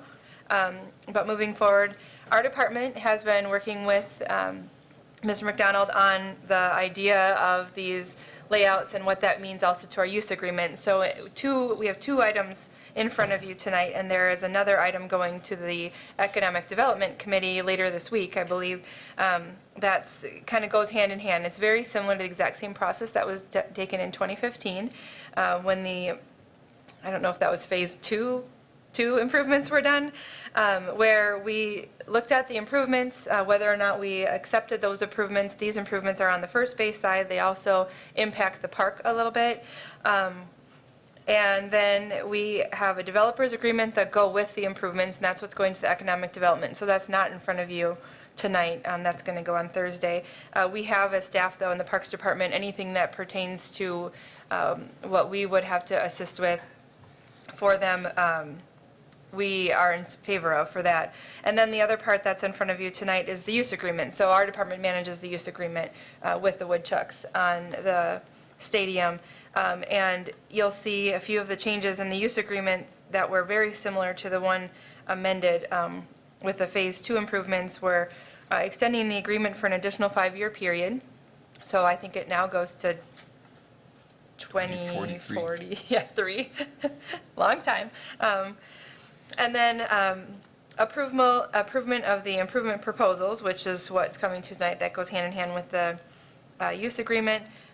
Commitment to contribute funds to the new electronic scoreboard, so we can talk about that a little bit further as we go forward. We clarified some language with refuse disposal. It really doesn't change what we're doing now. We just had to make it a little bit clearer. And then we're doing a little bit more with the garbages themselves.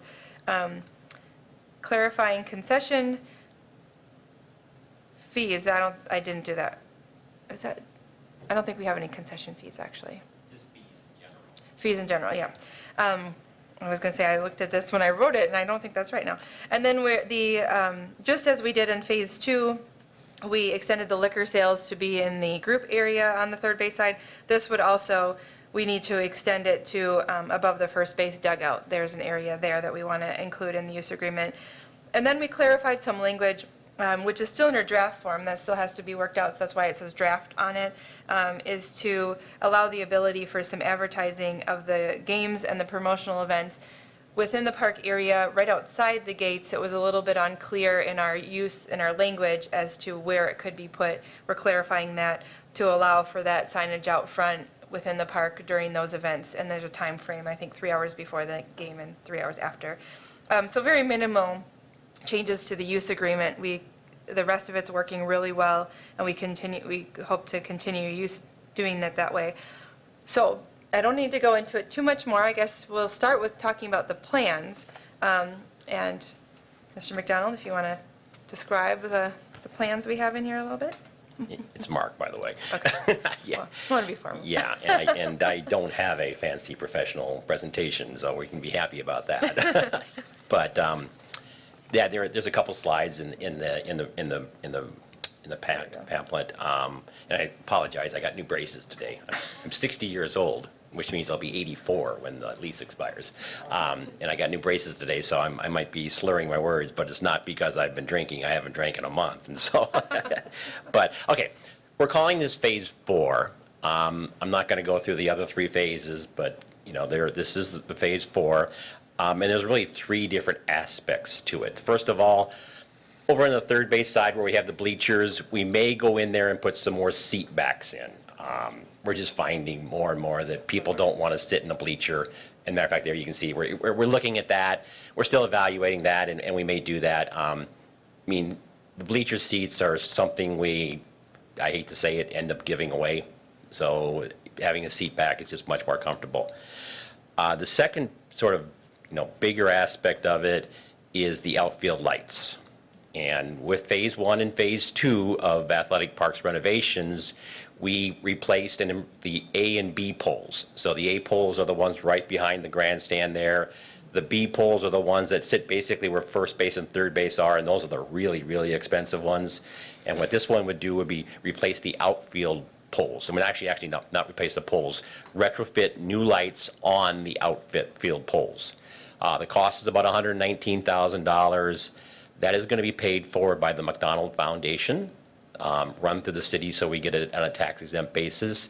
But what that will do is that now we'll have all brand-new lights, energy efficient, limited spill, and they would come with a must-go guarantee. And so it'd be in a much better quality lighting. You have level of, the lighting in the field would be at collegiate level.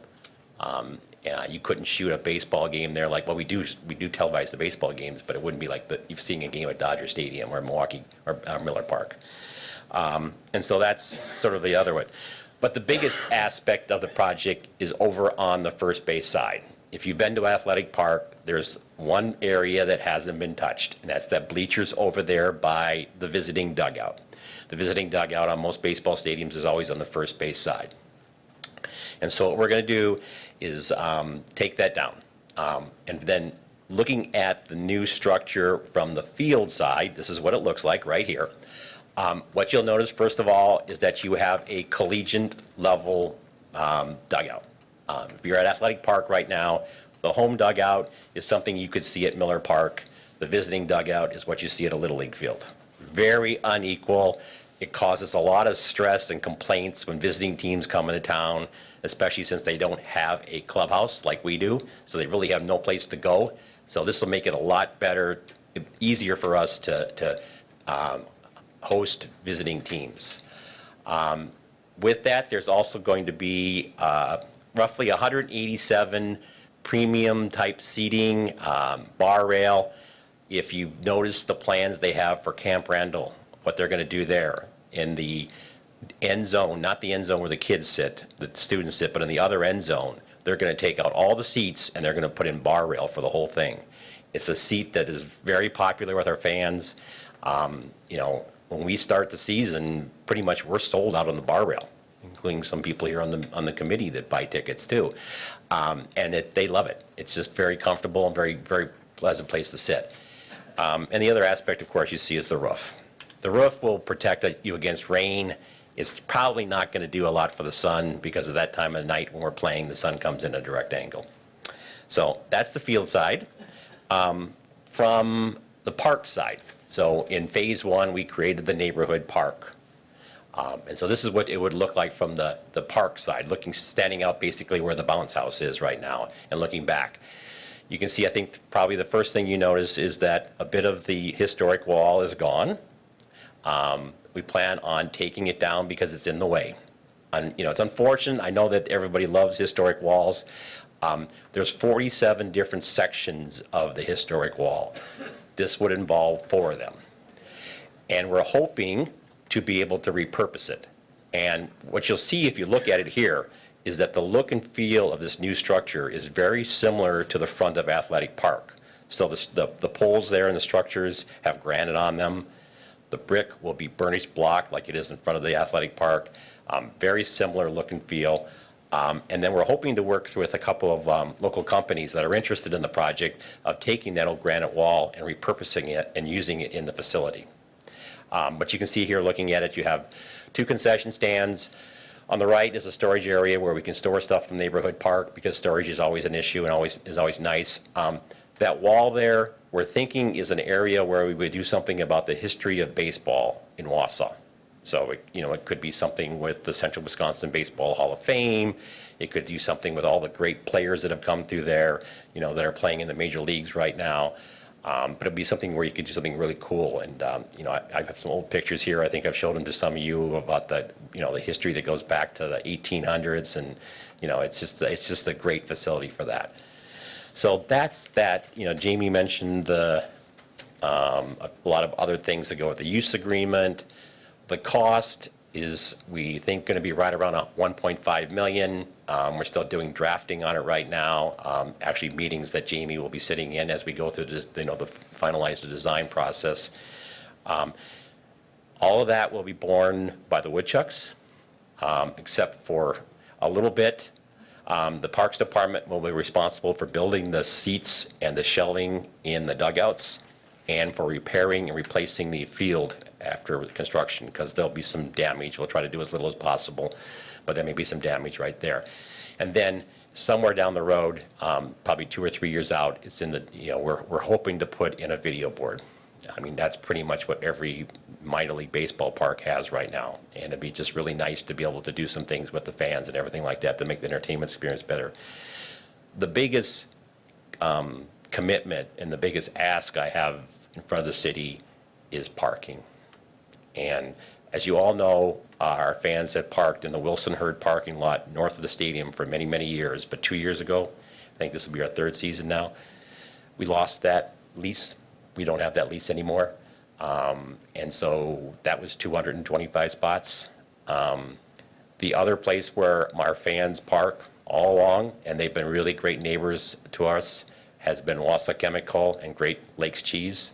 Those people are wonderful. And there's actually a lot over at Great Lakes Cheese where 200 cars can fit, and and we fill it up at every game. And so the ask in front of the city, and that's when I'm going to economic development tomorrow night, is for 500 spots within a quarter mile of the stadium, which is just the right number. It takes the stress off the neighborhood, so we aren't really hurting the neighbors like we heard here again tonight. Not putting a lot of stress on them and their houses. And it wouldn't be dedicated to the woodchucks, not at all. It'd just be 500 spots that need to be out there that would be available to the woodchucks when we have a game. And did I miss anything? No, I think you covered it. I was looking at our Parks Department participation. I was going to talk about that. We'd redo the dugouts. Similar, we would do the exact same work that we did when the first base side was done. We did that side, so it works with our department to do that. Yeah, the commitment of the city would be the video board, putting that in our CIP in 2022, which is part of the use agreement, and then the parking, the other one. There's a couple things in the developers agreement that's going to economic development tomorrow, which does include the lighting, and we've already been working with Musco that we can retrofit the poles that are out there as long as they're structurally sound, which they're actually going to let us know soon, looking at that, and hopefully then we don't have to redo the poles. And that we would purchase, we can do that through a cooperative purchasing agreement, which is why we would purchase them through the city and the foundation would buy them. And then a couple other things that as far as from a city, we're looking at, which goes tomorrow night, is to install a sidewalk where the sidewalk ends at their corporate, or the office. On 3rd Street. Yep, down to the corner of Wausau Avenue, which Public Works has said will fit. They're going to stripe off a couple more. We're going to lose about 5 parking spots right in front of the stadium. We're going to stripe that for drop-off area only because there's been a lot of congestion in there where people are dropping off. They don't particularly go to the other side where the ADA accessible slots are, and it's better for drop-off. They come right in front of the front door. So we're going to work on striping that. And then the parking spaces is the biggest one, is as we develop that area and we put out that RFP for who those developers are, that's just part of the conversation, is that these spots need to be available on nights and weekends when there's games for the public to park at. So that's. Questions from the committee? Ms. Dennis?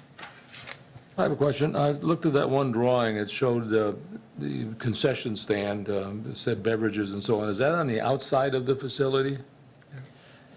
It's facing the neighborhood park. Okay, it's facing the neighborhood park, but that's outside the stadium though, right? Yes, it is. Now, are they going to be selling alcoholic beverages there? We already sell alcoholic beverages in the neighborhood park during the game. Okay, because I thought it was illegal to walk around the city with an alcoholic beverage. This is a park. Oh, it's a park. And this That's is how- one of the reasons why we have fences around it. It's enclosed, and our use agreement our lease actually is for the combined premises. There's a term in the use agreement called combined premises, which includes the neighborhood park and athletic park. And so on game days, at 3 o'clock in the afternoon, we take possession of that neighborhood park, is what we do. And then we have to be out of it by the time the game's over. Okay, thank you. Mr. G? Well, I have trouble with the park, with the walls. Those are historic walls back to the 1930s, built during the Great Depression by relief workers in the city, as well as, that they were an historic landmark. They were part of that ballpark since the 1930s, and I think that I really must stand opposed to that. I think that if we knock out any part of Marathon Park, the gatehouses, wherever, I think we lose a part of that structure. We lose a part of that ballpark, and I think tearing out and destroying four sections of those is just really would really harm the essence of that ballpark, harm the essence of that wall. And thus, I think that we really have to be careful in this day and age, especially to make sure that we regard somewhat of our history, somewhat of our historic structures that meant a lot to this history of the city of. The baseball history is great in this city, and athletic part is part of that, and those walls are also a part of that. And I stand opposed to that. I think that we can do better, and I'm, like I say, I'm opposed to those walls coming down. I think that has been an integral part of that. That really, those walls face the park. Those walls face the park, the people coming into the park, going into the ballpark. That's the key granite walls that people see coming into that baseball park. And I think that I'm opposed to the destruction of those sections of walls. Very good. Mr. McDonald? Yeah, How many lineal feet are we talking about? Boy, I don't know. I think it's 8.5% of the total wall is what I know it as being. I can't remember exactly what it is. It's probably around 100 feet is what it is. Yeah. Okay.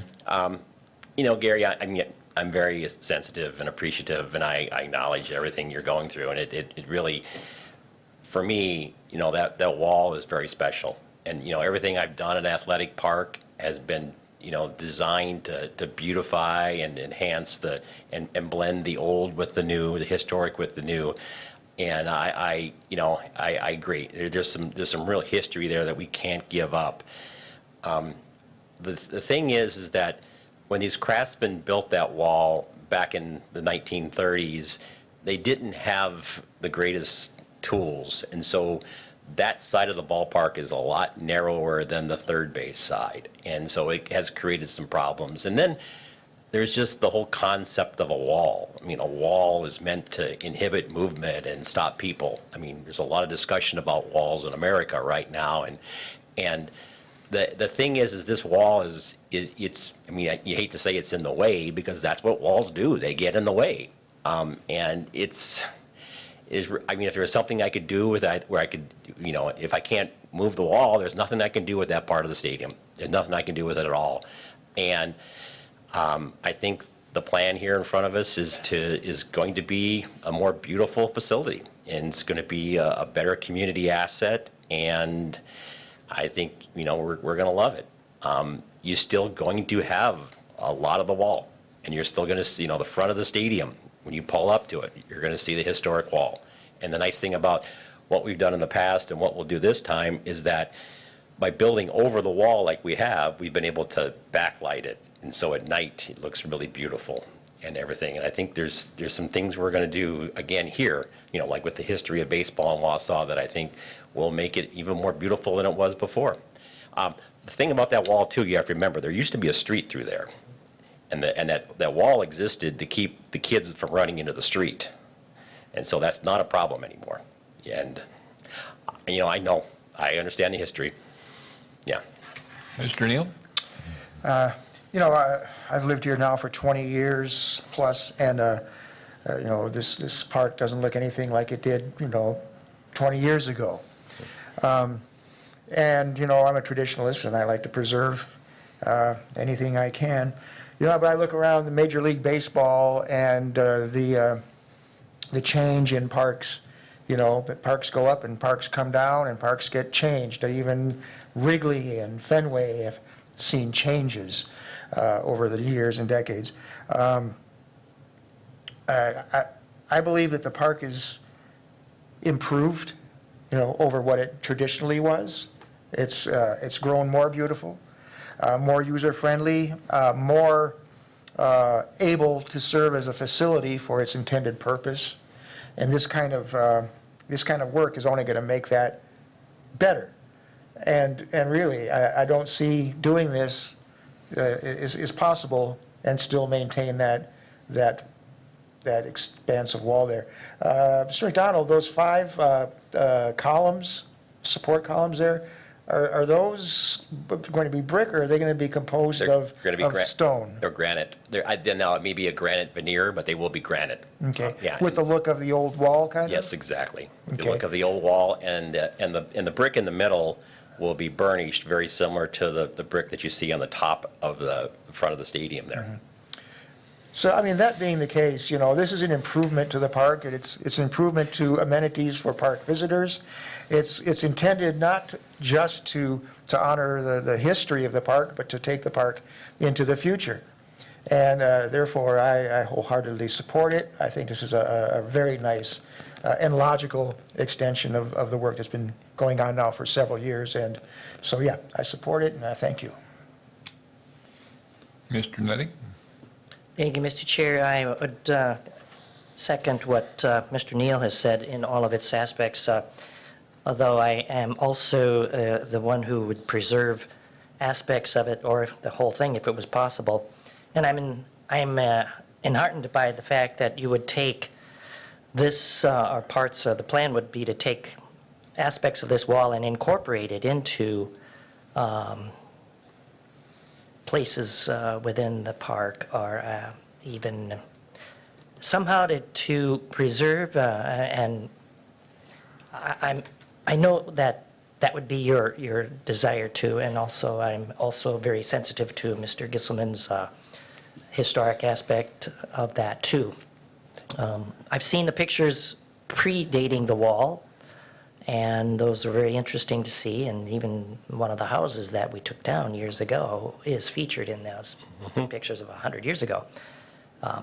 This is, I can't top anything more than what you said, Mr. Neal, and I would want to support. The one thing I would say about the repurposing or the reuse of the materials from the wall is that it's not just a matter of cost.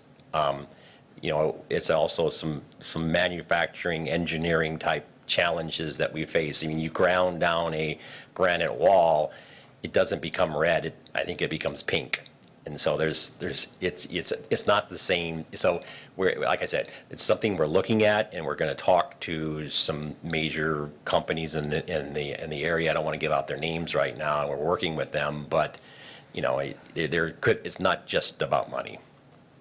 I have a question before Mr. Gisselman. If we approve the development agreement, are we approving the plans as proposed? I don't see anything on the agenda saying we are approving these plans. Yeah, I think that's the ask tonight, is to approve. The plans still would have to go to the city council when they're in their final form, but we would be asking to approve the plans as they're presented, and the use agreement only. The developer's agreement would actually be economic development tomorrow. And Jamie is going to, as we go through the design process, she's going to be there at all the meetings too. So she'll be watching it. Very good. Mr. Gisselman? Well, Mark, you won't be owning the woodchucks forever. And this may be, who knows how long.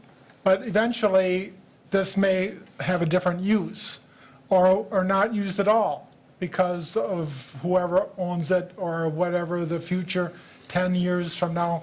And so the brick will be sitting there, and we will have lost, I think, a sense of what was there before.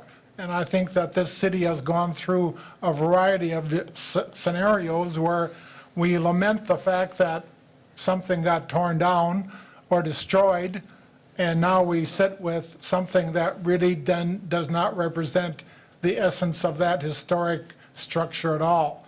And, so I think in terms of 10 years or whatever, it's not gonna, who knows what will be there, but we know that those granite walls will not be there. The flip side of that, from my perspective, is that if somebody had asked me 2 months ago if the granite wall extended through that section of that facility, I wouldn't even have known. So I understand the sentiment, however. Do we have a motion to approve the plan as presented, I Mr. move to Neal? approve the plan as presented. Mr. Nutting is the second. Hearing no further comments, all those in favor say aye. Aye. All those opposed? 4-1. Thank you very much. Is there a motion on the development? We have separate motions on development and the use agreement?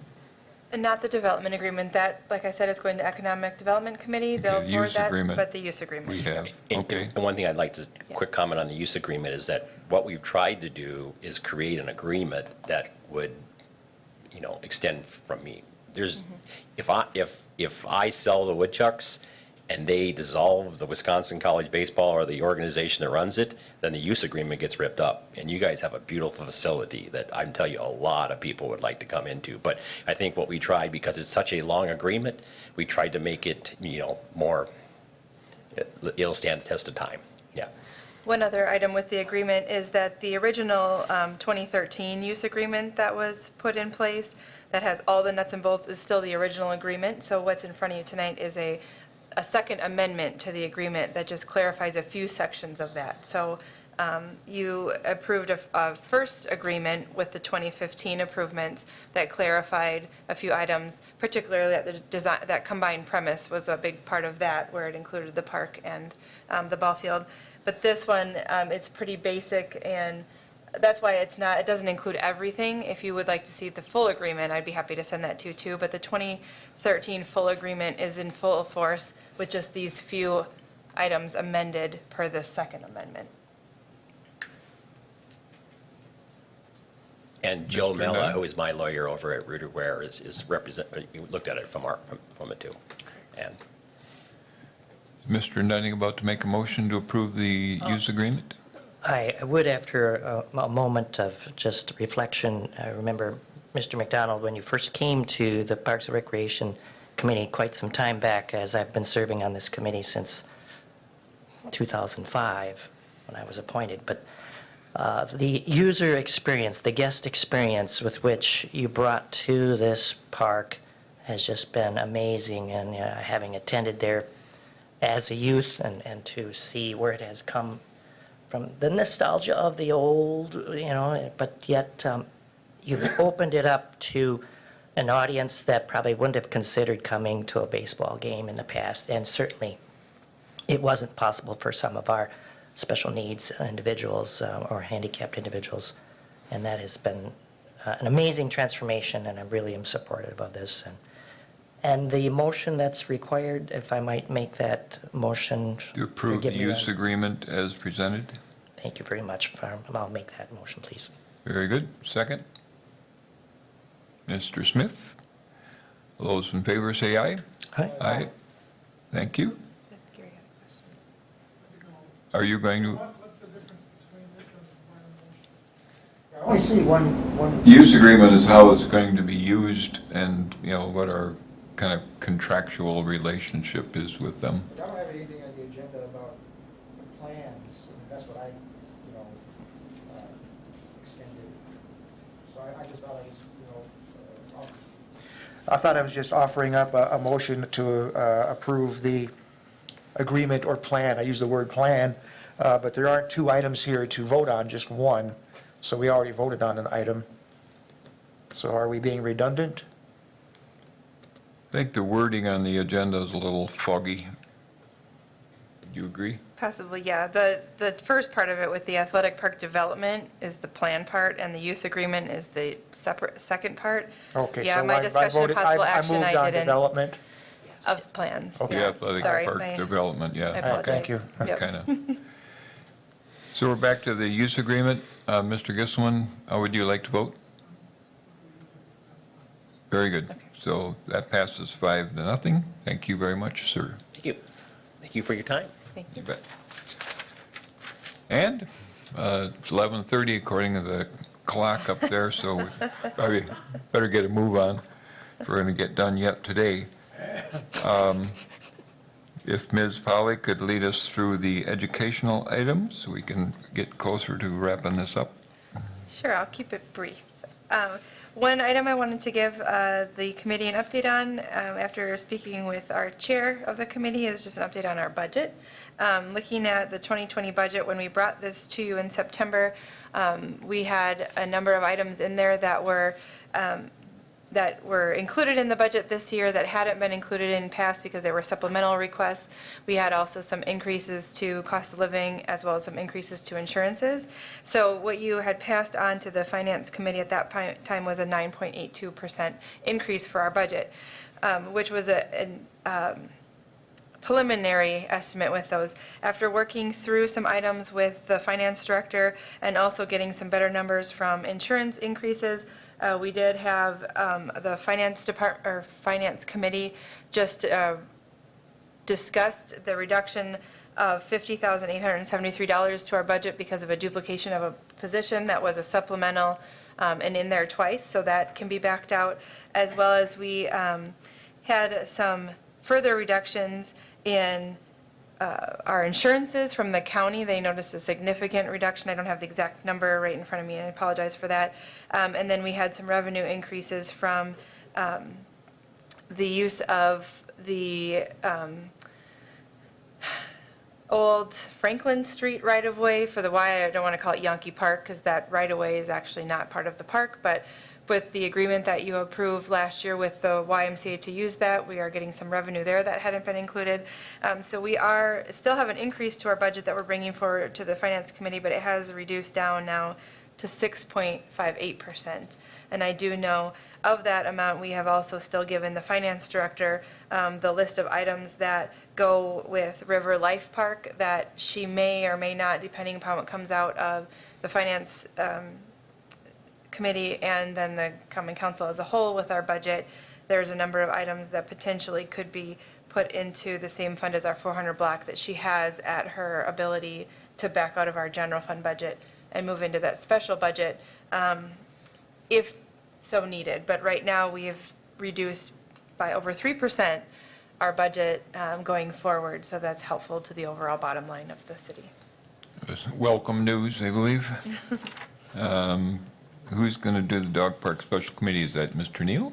I can do, we can pass the torch back and forth on this one. I'll just very quickly speak to fundraising from private sector sources, including individuals and foundations and whatnot.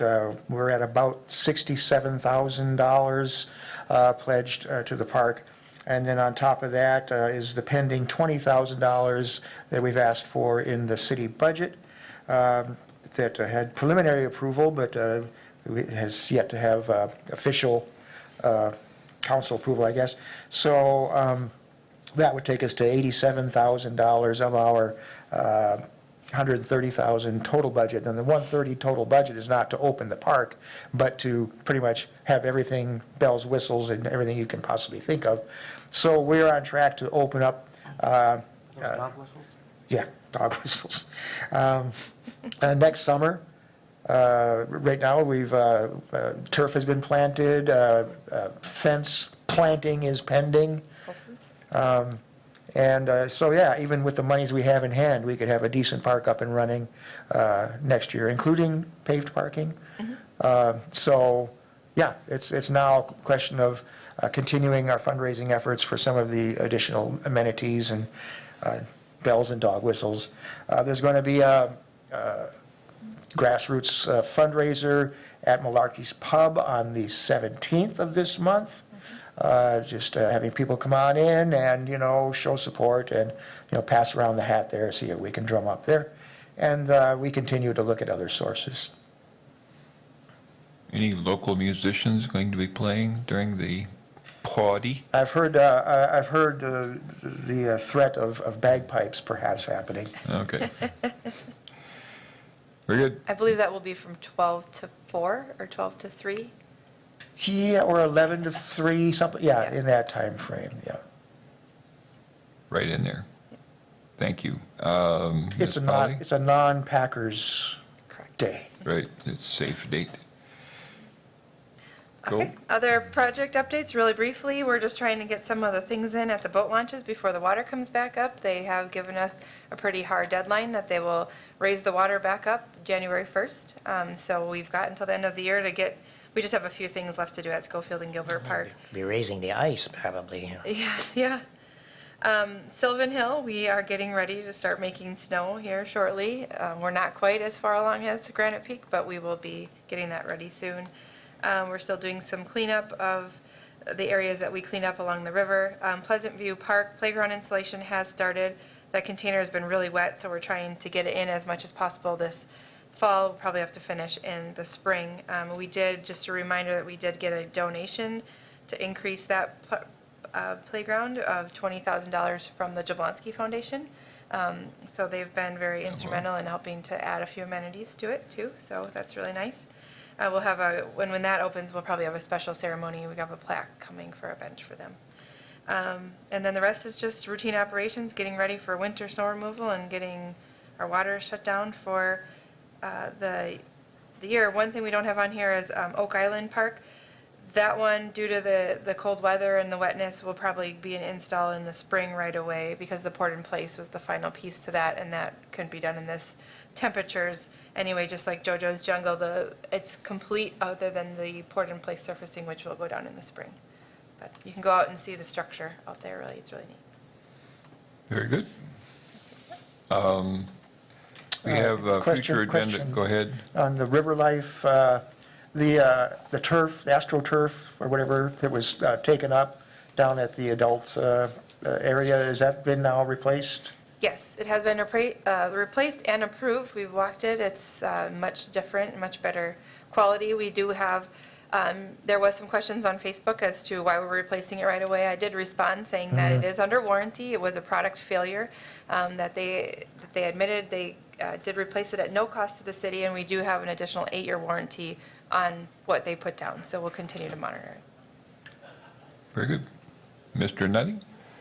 Thank you, Mr. Chairman. Speaking of the same park, I brought up 1 or 2 meetings ago about juveniles jumping up onto that little building underneath the bridge. I didn't know if that was looked at as possibly creating some barrier that they couldn't get up on top of that roof, but thought you'd ask again if that was. Yep. We did, I did pass it on to our staff. We're going to look into it. We haven't done anything yet. Okay. And then we've also passed it on to the police department that does patrolling, and we're trying to adjust the cameras too so we can see, but Okay. we haven't seen anything further on that. Very good. And the last thought I wanted to share was, having served in the Parks and Recreation since my appointment to this position and in subsequent elections, the Parks and Recreation historically in past has always been sort of the stepchild is where can we take money away from. And it's so good to see increases and constant and evolving of our Parks and Recreation opportunities rather than cutting back, which took place many years ago, just because that was the easy target. And Bill Duncanson could vouch for that in years past, so I'm really glad to see the continued improvement and the increased costs to the city. This is a quality of living that attracts people to live here and recreate and settle here, and it's not a bad thing at all, so keep up the good work. Thank you. We're on a good course. Future agenda items, Ms. Polly already has River's Edge Master Plan. We can talk about more. I think there's going to be more information on the testing in the Thomas Street, Riverside Park area. The state toxicologist thought that the updated kind of overview that they gave us previously on the safety of the park and the neighborhood was going to be available to us last week, but now it's supposedly this week, so should get that soon. And by the time we have our meeting in December, we should also have heard from the DNR on their interpretation of the Waleco aerial deposition sampling.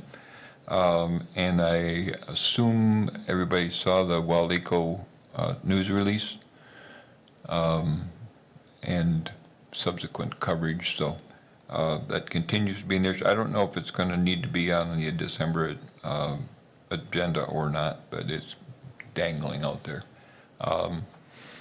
Is there a motion to send us home? Mr. Smith, second by Mr. Neal. Any discussion, other items? All those in favor of adjournment, say aye. All those opposed, thank you very much. Appreciate patience, service.